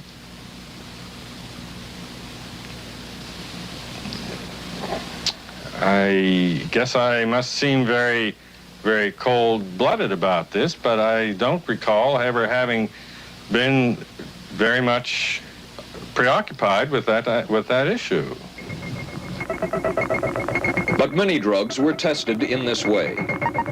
A decision was made at the highest levels of the CIA to do testing on unwitting Americans. As one CIA document says, such testing would be operationally realistic. A former CIA official who worked on these programs describes for the first time how the decision was made. He did not wish to be filmed or recorded. Thus his remarks are read by someone else. I think every last one of us felt sorry to attempt this kind of thing. We knew we were crossing the line. Every decent kid knows he shouldn't steal, but he does it sometimes. We knew damn well we didn't want anyone else to know what we were doing. The decision was made to do testing on unwitting victims. It was decided they should be on the fringes of society because they were most vulnerable. It was the borderline underworld, prostitutes, drug addicts, and other small-timers who would be powerless to seek any kind of revenge in case they found out. And as their predecessors had a decade earlier, the CIA turned to George White for help. White was now a high-ranking narcotics official, and by this time the stories about George White were legendary. So the waiter says, "You may I help you, monsieur?" And George White was busy talking with me. He paid no attention to the waiter, so the waiter tapped him on the shoulder, says, "May I help you, monsieur?" George White turned around, whipped his gun out, and stuck it in the guy's face like this in this crowded restaurant. George White did not mind bending the law, and he knew the street well. He was the ideal choice for what the CIA had in mind. We were Ivy League, white, middle class. We were naive, totally naive about this, and he felt pretty expert. He knew the whores, the pimps, the people who brought in the drugs. White set up so-called safe houses for the CIA in New York, here in Greenwich Village, and later in San Francisco, in this hotel, and in an apartment atop Telegraph Hill with a commanding view of San Francisco Bay. While the existence of these safe houses was disclosed last year, details of what took place within them has not been told. A former CIA official who worked in the safe houses reveals that they were used not only for drug testing, but to study sexual behavior and how it could be used to manipulate people. We did quite a study of prostitutes and their behavior. How do you take a woman who is willing to use her body to get money out of a guy to get him to talk about things which are much more important, like state secrets? We learned a lot about human nature in the bedroom. We started to pick up knowledge that could be used in operations. There would be victims in all of this, but as the agency knew, they couldn't fight back. Some entries from George White's diaries. Clarice gets horrors. Janet, sky high. As one agency memo says, we have no answer to the moral question. The safe houses were not the only testing grounds. Millions of dollars would be spent on LSD research at universities throughout the country. And word would begin to spread on campus about this so-called mind-blowing drug. And suddenly, there was the counterculture of the 60s. I give the CIA a total credit for sponsoring and initiating the entire consciousness movement, counterculture events of the 1960s. Dr. Timothy Leary, the 1960s Johnny Appleseed of LSD. The CIA funded and supported and encouraged hundreds of young psychiatrists to experiment with this drug. The fallout from that was that the young psychologists began taking it themselves, discovering that it was an intelligence-enhancing, consciousness-raising experience. I know that some of the studies in which the CIA had supported used as subjects people who later became strong proselytizers of LSD. So, in that sense, yes, I think it did sustain the perpetuation of the use of the drug. And it's rather ironic, isn't it? The counter case that I would make in relationship to that is to remember that the people who were doing the research were people who would be doing the research regardless of who was the sponsor.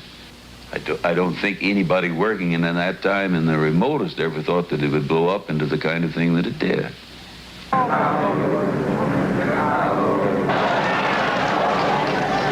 History will judge the role of the CIA and other intelligence agencies in unwittingly contributing to the counterculture of the 60s through their intense interest in LSD and other hallucinogenics.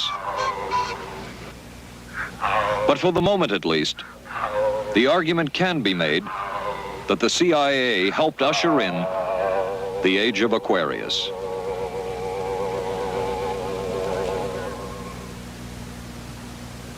ABC News Close-Up will continue in a moment. Being careful about my body doesn't just mean major things like regular breast exams. I'm even careful about pain relievers. Plain aspirin sometimes upset my stomach, so I use Bufferin. It adds protection. I'm careful about what goes into my body. Bufferin gives me an added relief action I want. Tylenol doesn't.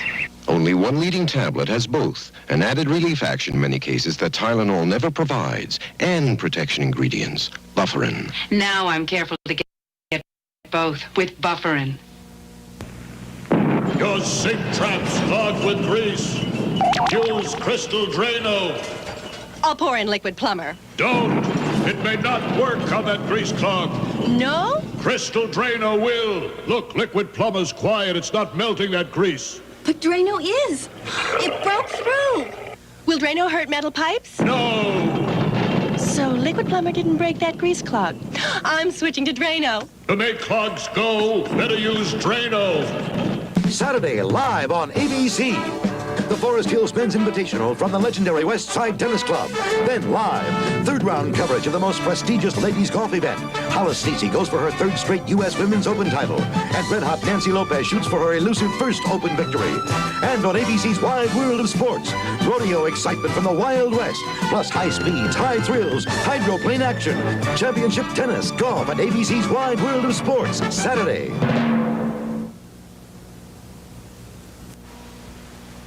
Wednesday on 8 is Enough. We get the buggy fever. The Bradford girls go disco crazy. Hey, hiya, hun. What do you say we get down?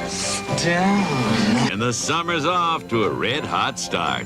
And Charlie's Angels play the horses. I want to be a jockey. But end up in a dead heat with death.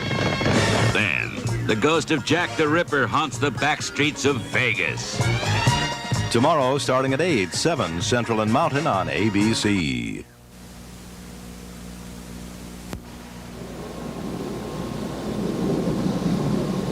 Covering a span of history such as we are in this report, one can get sidetracked by the so-called glamour and mystery of espionage work or by the exotic qualities of some drugs. But what you can't lose sight of is what all of this would mean in terms of individual human beings. There would be deaths, there would be long-lasting and harmful effects. The best-known case is that of this man, Frank Olson, a chemist employed by the Army Chemical Corps, who in 1953 was slipped LSD unknowingly at a meeting with CIA officials.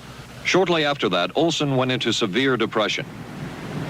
He ended his life at this New York hotel by diving through a shaded closed window in his 10th floor room. Frank Olson was the first known fatality in the CIA's LSD program.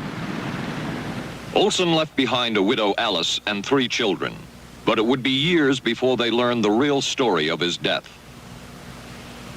Shortly after his suicide, Alice Olson was visited by Dr. Sidney Gottlieb, the man who had administered the drug, and by Robert Lashbrook, his deputy, who was the last person with Frank Olson the night of his death.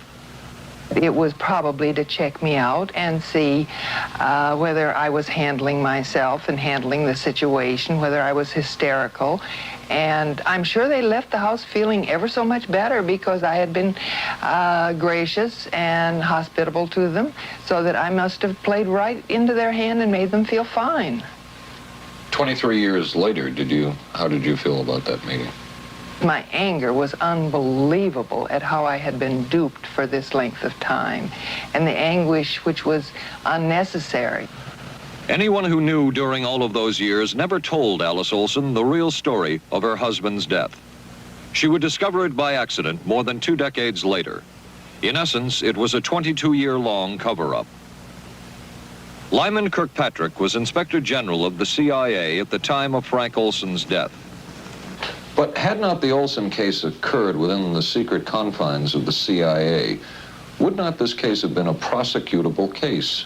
Perhaps manslaughter? I would think very definitely prosecutable, and certainly from the point of view of of Mr. Olson, why it should probably have been actionable.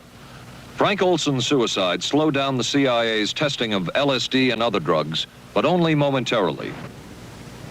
The CIA was not the only government agency interested in the possibilities LSD and other drugs presented for mind control. The Army Chemical Corps first started working with the CIA and then branched off on its own. It too tested drugs on unwitting victims, and a death would result. The case of this man, Harold Blower, a tennis pro, seen here with his daughter Elizabeth, is well known. In 1953, Blower was a private patient at the New York State Psychiatric Institute.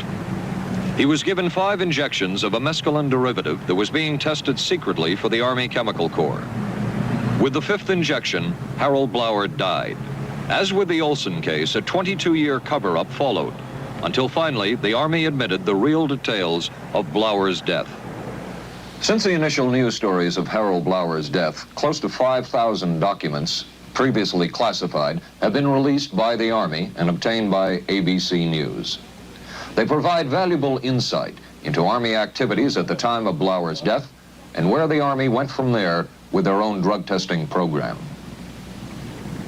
From a previously classified deposition of Dr. James Cattell, who administered the mescaline derivative, on the purpose of the drug testing, to produce symptoms similar to those that you see in schizophrenia, on how much the patient knew about all this.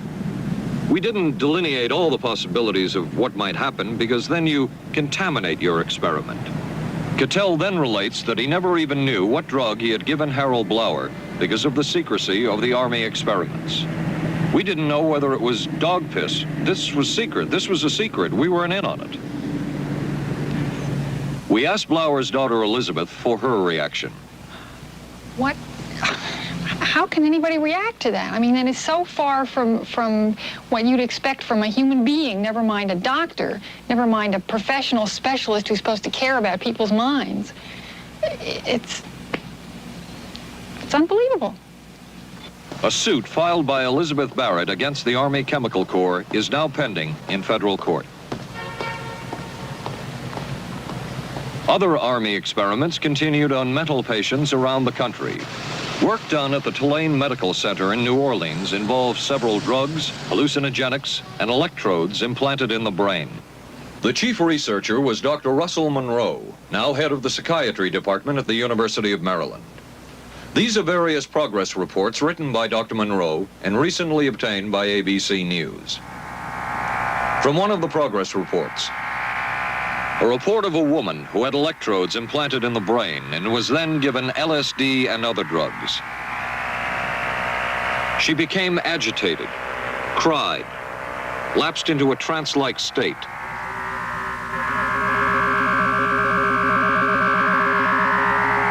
Felt as if she were about to have a convulsion, experienced waves of darkness and light, had bizarre sensations in her neck and legs, said somebody was trying to manipulate her body. At this point, Dr. Monroe wrote that the woman was obviously having paranoid ideas. As a layperson, perhaps you can enlighten me. What therapeutic effect would the type of experiment that I just described have on a patient? Well, the therapeutic effect would be indirect. Was this patient aware that she was being given LSD? Yes, I mean, they were told that they would be given some medication, and they should have... Specifically LSD? Well, we told them, I don't think that they would have even known what LSD was then at the time. They were told that they were going to they would be given some medications which might make them feel worse. Dr. Monroe, what do you think the Army Chemical Corps was looking for in all of this testing? They were looking for an incapacitating agent, an agent that would not harm the person permanently, but would incapacitate them temporarily. That seemed like a humanistic way to wage a war, if war is necessary. When James Thornwell was given LSD by Army intelligence in 1961, this time it was no experiment. This time the express purpose was to peel back Thornwell's brain to bear any secret within it. This time the Army had gone operational. Thornwell, as reported on ABC last January, was an Army private stationed in Orléans, France. Classified documents were missing from his unit. Thornwell became a suspect. His 2.5-month interrogation included administration of sodium pentothal, hypnosis, isolation, and deprivation of sleep. Army documents obtained by ABC News refer to this interrogation as conventional. Despite the severe questioning, Army intelligence was getting nowhere with Thornwell, and it was decided to slip him LSD. For 16 years, Thornwell never knew what had hit him. Tell me about the acid. I'd rather not. It's a bad trip. It's a bad trip. That was a bad trip. The pain was so excruciating, felt like somebody was sticking me with 1,000,000 pins, you know, just everywhere.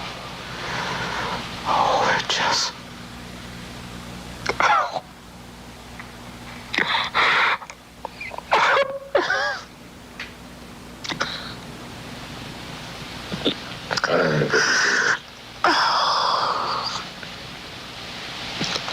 Do you want to stop for a minute?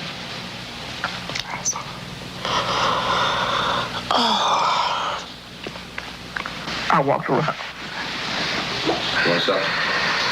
Oh, I can talk. I lived through it. I lived through it. I lived through it. No charges were ever brought by the Army against Thornwell. He was discharged for psychological disorders. But an Army psychiatric evaluation of Thornwell obtained by ABC News, one which was done prior to Thornwell having been given LSD, says of him, fairly cooperative, oriented, alert, and gave no evidence of psychosis or depression. From the Army's point of view, this type of LSD interrogation was a success. Other documents refer to the exploitability of interrogation subjects, cracking them, keeping them off balance mentally, and providing an economical, speedy, and productive aid to interrogation. From James Thornwell's point of view, it was no success. Thornwell still has serious problems. He's run through 2 marriages. He maintains he can't hold a job, can't concentrate, has nightmares, and feels socially and emotionally isolated. Last fall, Thornwell filed suit against the government in federal court. In a moment, we will examine the closest experimentation to brainwashing that we have uncovered.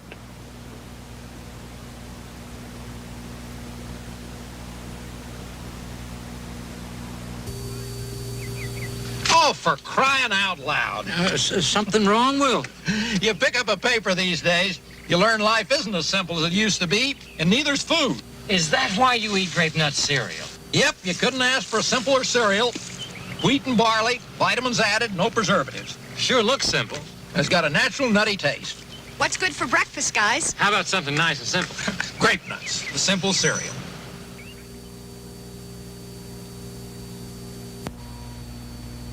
Maxwell House's coffee you can count on. Maxwell House, good to the last drop. Maxwell House is good every time. Maxwell House is good coffee. Good to the last drop. Maxwell House. Maxwell House, coffee you can count on. Always smells good, always tastes good, always good to the last drop. Maxwell House is good news. Good to the last drop. Maxwell House. ABC News Close-Up will continue in a moment. Special baseball. The Yankees take on the Angels Friday night on ABC. This is a heavy-duty stick-up, and this is a good place for it. New heavy-duty stick-ups from Airwick for small places with big odors. This is David Shoemaker in the news at this hour. District police have charged a young Northeast woman with the weekend kidnapping of that day-old baby. Sources say the woman was pregnant and afraid she'd lost her own child in the accident, and that's what motivated the kidnapping. 'Twas the night before Skylab, and we'll have the latest on its fate and ours. Testimony before Congress today on battered wives. Some of the victims are battered wives. A rock and roll star put on probation for income tax evasion. The condition is he must put on 1,000 hours of concerts for charities. And we'll be talking with a local teenager who won a gold medal at the Pan Am Games. Join us at 11. Reach for the sun. Hello, sunshine. Reach for the sun. Hello, sunshine. Hello, Mountain Dew. Nothing else tastes or feels quite like Mountain Dew, or goes down as smooth like a soft breeze on a lazy afternoon. Reach for the sun.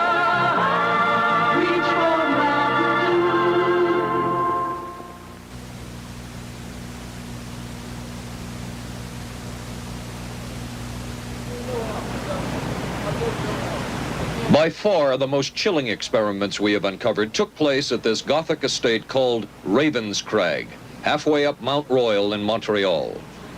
It houses the Allen Memorial Institute of Psychiatry of McGill University. It was here that the CIA funded a series of experiments, severe experiments. The work was done by the Institute's then director, Dr. Ewan Cameron. It is the closest experimentation to brainwashing yet disclosed. His work, unprecedented in psychiatry, consisted of 3 areas which he called sleep therapy, psychic driving, and the ultimate depatterning. Dr. Maurice Dongier, current head of the Allen Memorial Institute.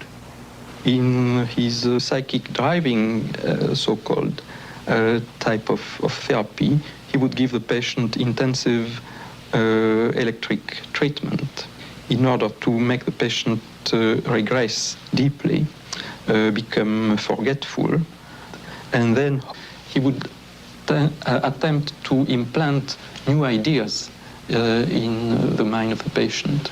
Now, to a layman, it would appear that Dr. Cameron was trying to take the slate and wipe it clean, the slate being the mind. In other words, brainwashing. Exactly, that's a very good comparison. Brainwashing. Yes, should I? Val Orlico of Winnipeg, Canada, the wife of a member of the Canadian Parliament, was a patient of Dr. Cameron's. She entered the Allen Memorial Institute because of severe depression. She describes for the first time publicly the LSD therapy and psychic driving treatment that she was given by Dr. Cameron. And then the drug began to take hold very rapidly because it was an IV injection. And things became very furry and very frightening, and had a lot of sensations that it's very difficult to recall. Nobody explained it to me. Nobody ever asked me if I was willing to do it or anything. He had this feeling that he would be able to get through the resistance of illness and to reach deep changes very quickly. Did he?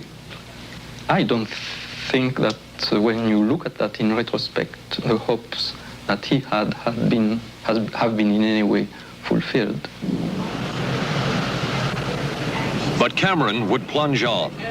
The next step was what he called psychic driving.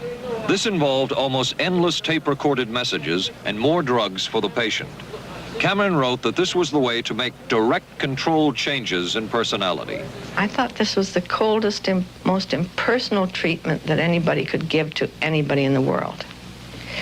And I became more and more despondent and more angry. I just became so despondent that I thought I can't live like this any longer. And I thought I would just go out and throw myself underneath the cars on McGregor. I stood on the curb of that street and I stood there and I thought, okay, go. Okay, go. And then I thought, what if you're not killed?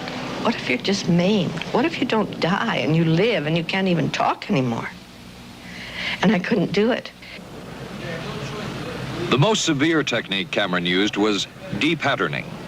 He described it as breaking up the existing patterns of behavior by means of intensive electroshock therapy with prolonged periods of sleep. He carried out these experiments in something he called the sleep rooms. People in there were like babies. They cried and they were very disoriented. And we were very afraid of the sleep room. We used to walk very carefully against the side of the corridor that was opposite the sleep room with our backs to the wall when we'd go by. Cameron used this combined sleep electroshock treatment on patients as long as 30 days. One patient he kept asleep for 65 days. Cameron retired, and his successor, Dr. Robert Cleghorn, ordered a follow-up study on the patients treated with Cameron's depatterning method. It showed that it was no more beneficial in its result than the use of more conservative methods. But the follow-up study showed that 60% of those who had been depatterned still had amnesia for periods of anywhere from 6 months to 10 years. That's quite a memory loss, isn't it? That is a memory loss, indeed it is. It's I think, more than desirable. In retrospect, does Dr. Cameron's experimentation and his treatment appear harsh? I would say yes. I mean, this forceful type of approach that I was describing to you is definitely, it can be said that it's harsh. I wouldn't call it harsh. I would say it was harder on the staff than it was on the patients, because these people had to be fed and they had to be cared for and they had to be given sufficient fluid and food and toileted and so on and so forth. It was a very difficult thing for the staff to follow these patients properly and see that they did well. Well, I'm glad he was concerned for the staff. But damn it all, I wouldn't. I could have maybe had a different kind of life.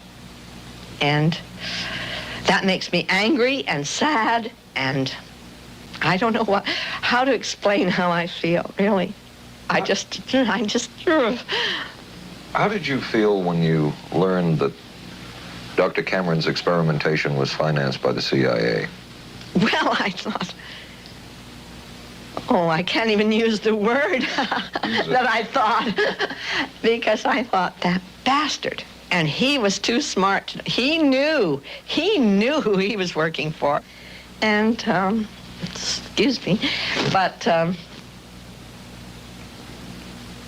I just can't, sometimes I can't believe it, and yet I know it's true. If you had the opportunity to say something to the people at the Central Intelligence Agency who financed this study, what would you say? I realize the CIA is a very important organization and they have a very important job to do. But God, it surely doesn't have to be done on people who are totally incapable of knowing what's happening or having any defense against it. And I can't imagine the mentality of people who would do this. I just can't. As for Dr. Cameron, he died in 1966 while mountain climbing. A colleague wrote of Cameron, "For him, the ends justified the means. And when one is dealing with the waste of human potential, it is easy to adopt this stance." Dr. Cameron seemed ideally suited for what the CIA had in mind.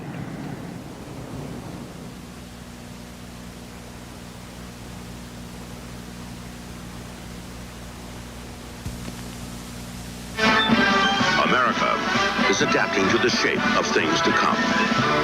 Triumph TR7 with 5-speed transmission or optional automatic. Wide steel belted radials, front disc brakes, front end spoiler, rack and pinion steering. Triumph TR7. No other sports car looks like it. No other sports car drives like it. Triumph TR7. The shape. Don't worry, they just got lucky. I'm sorry, I let us down. Forget it, we'll beat them next week. No, I really let us down. Come on, how about a Michelob Light, huh? Michelob makes a light beer? Sure. The good taste of Michelob Light. Don't just compare it to other light beers. Compare it to your regular beer. It's that good. This Michelob Light is great. Hey, you know what our real problem was today? Yeah, you were terrible. Good taste runs in the family.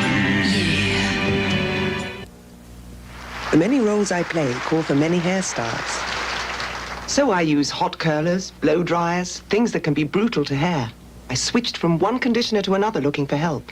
Then came Alberto VO5 hot oil treatment. It works just like a salon hot oil treatment, but takes less time and money. I just heat a tube, smooth it in, and shampoo. My hair's left silky, shiny, more manageable than I ever dreamed.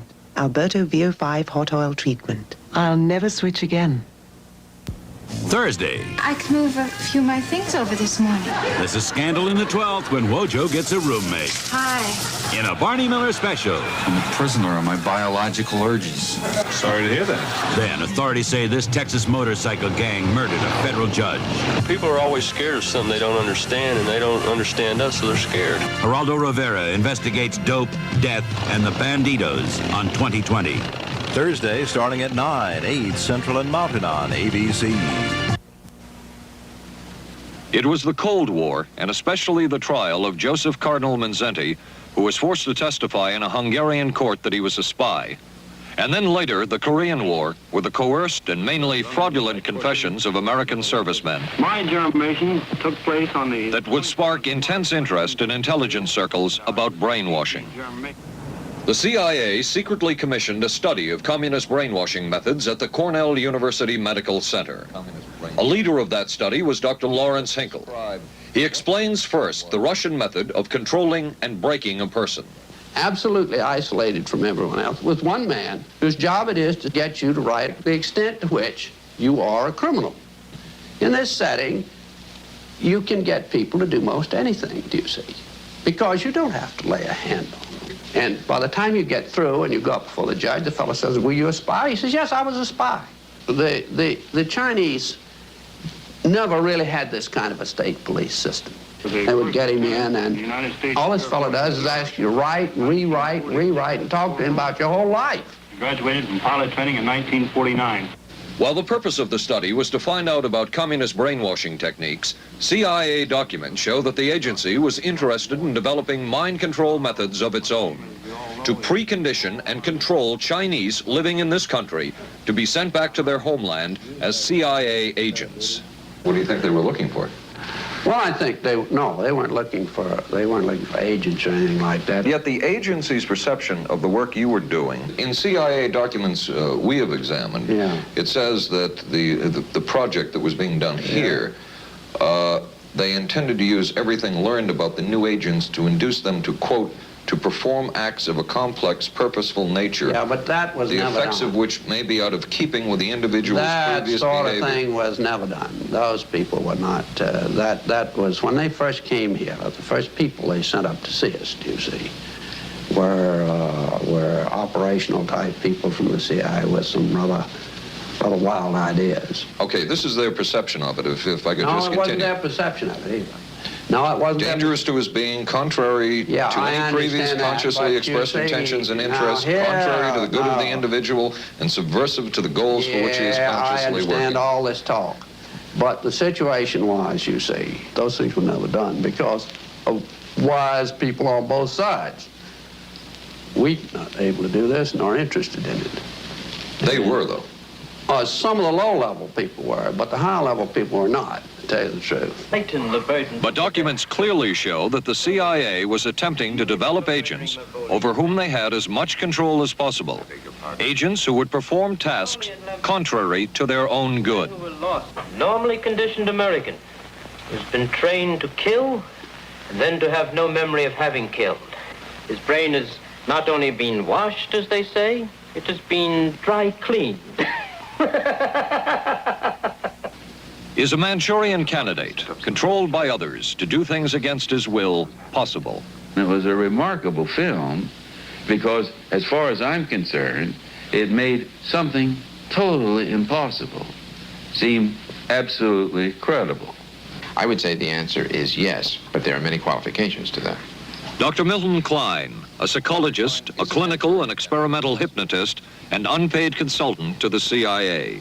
The qualifications would be the subject selected to produce the kind of behavior that you wish, the amount of time, the procedures that are utilized, and the motivations of the people who are designing, executing, and administering the procedures. You're asking whether an individual can be, under hypnosis, influenced, coerced, persuaded, shaped to perform an antisocial act, or a destructive act, or an act of violence. My answer would be yes. Captain Marco, will you be good enough to lend Raymond your pistol, please? Yes, ma'am.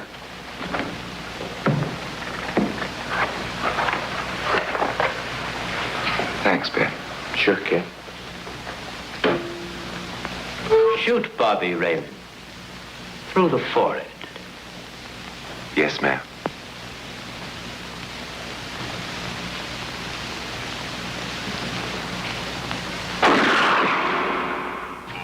How valuable a tool can hypnosis be in the intelligence field? None whatsoever. It has absolutely no use because nobody's ever been able to do that I know of, do it in an operationally feasible way. I'm not in any way saying that hypnosis doesn't take place. I'm not saying there's nothing to it. I would say that most government agencies concerned with intelligence operations have been looking to hypnosis as a tool for a variety of purposes, one of which is to carry out and to execute certain intelligence operations on a basis where they would not have to rely completely on some of their own emotional reactions. Actually, would that entail murder? It could, if you consider that an act of killing someone under circumstances of war is murder. I think one has to define what that means. Under circumstances of peace? Under circumstances of peace, it would be murder. Another former CIA agent says that Fidel Castro at one time was considered as a possible target for a Manchurian candidate. Castro was naturally our discussion point. Could you get somebody gung-ho enough that they would go in and get him? But if you have 100% control of a guy, you have 100% dependency. If something happens and you haven't programmed it in, you've got a problem. So in the end, it was decided that a Manchurian candidate was not feasible. But the search for mind control continued. But could the mind be controlled? Perhaps not. But is human behavior predictable?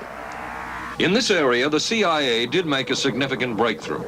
A personality assessment system designed by the agency's chief psychologist, John Gittinger. It comes close to being able to predict how humans will behave. It's really a descriptive system, an attempt to try to describe personality in a relatively systematic way so that hopefully you can get some kind of an idea to predict what the behavior between different kinds of individuals. Gittinger's system had many uses in intelligence work. One was to draw personality portraits of world leaders. Using Gittinger's system, the agency concluded the Shah of Iran is a brilliant but dangerous megalomaniac whose basic problems resulted from an overbearing father. And there were other applications. Your assessment staff played a key role in helping other governments pick their police intelligence agencies, including, we've learned, the Korean CIA, Uruguayan National Police. Can you tell us about this? No. Author John Marks. The former #2 CIA man in Uruguay told me how in 1966, John Gittinger and an assistant traveled down to Uruguay and gave the tests in order to select members of the Uruguayan intelligence service.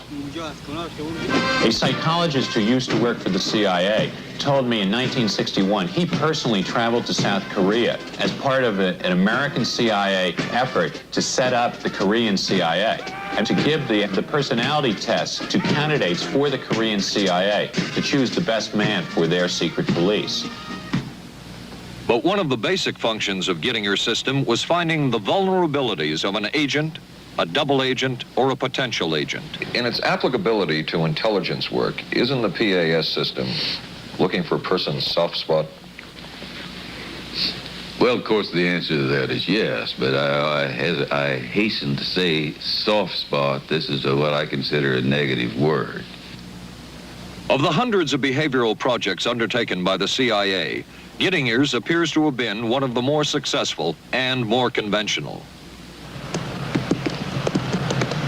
Other experiments were not as conventional.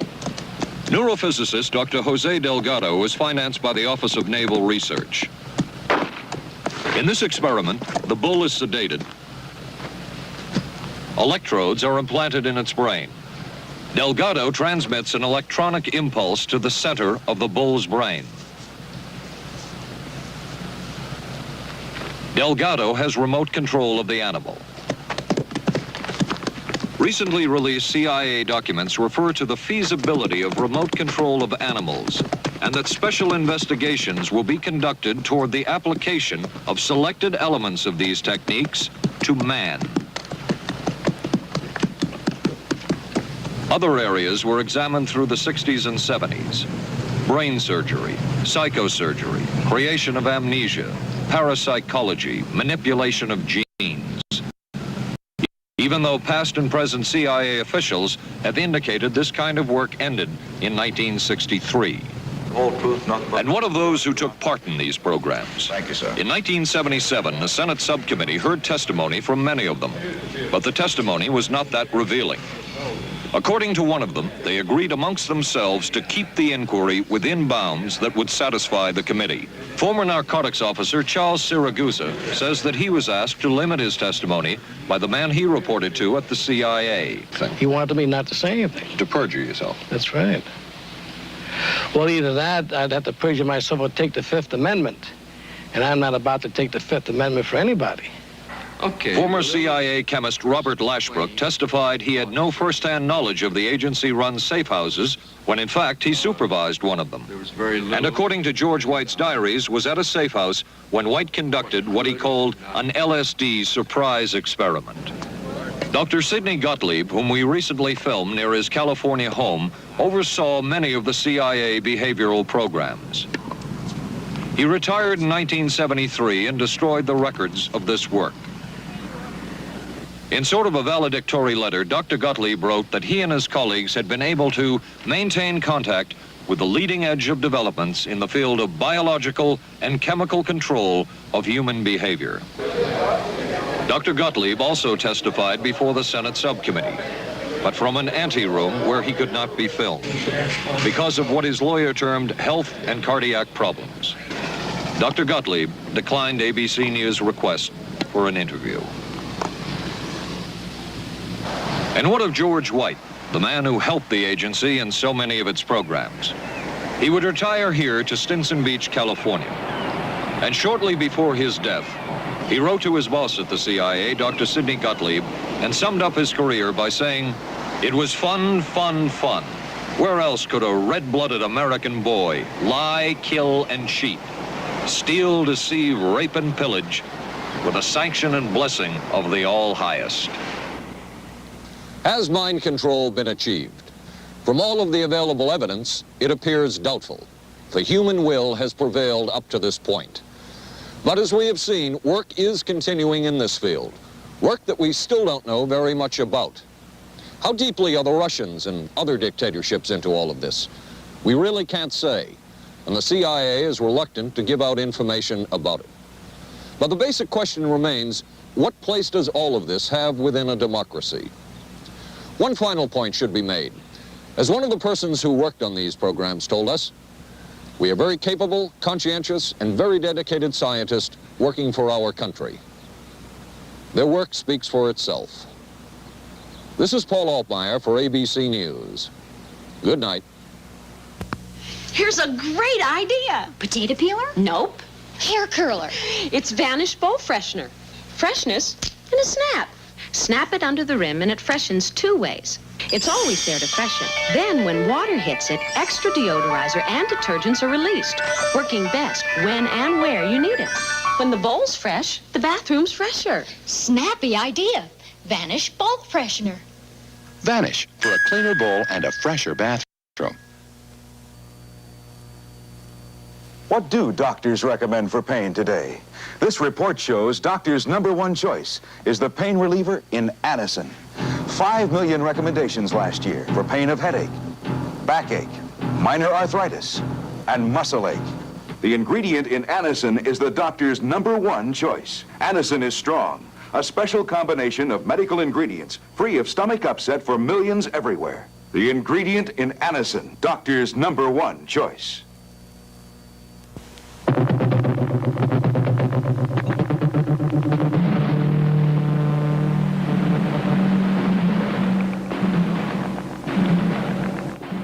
Stay tuned for local news next.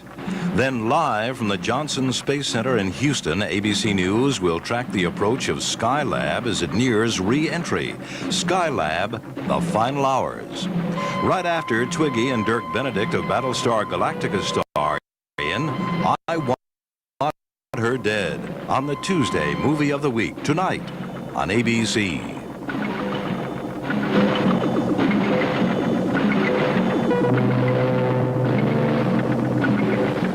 This has been a presentation of ABC News.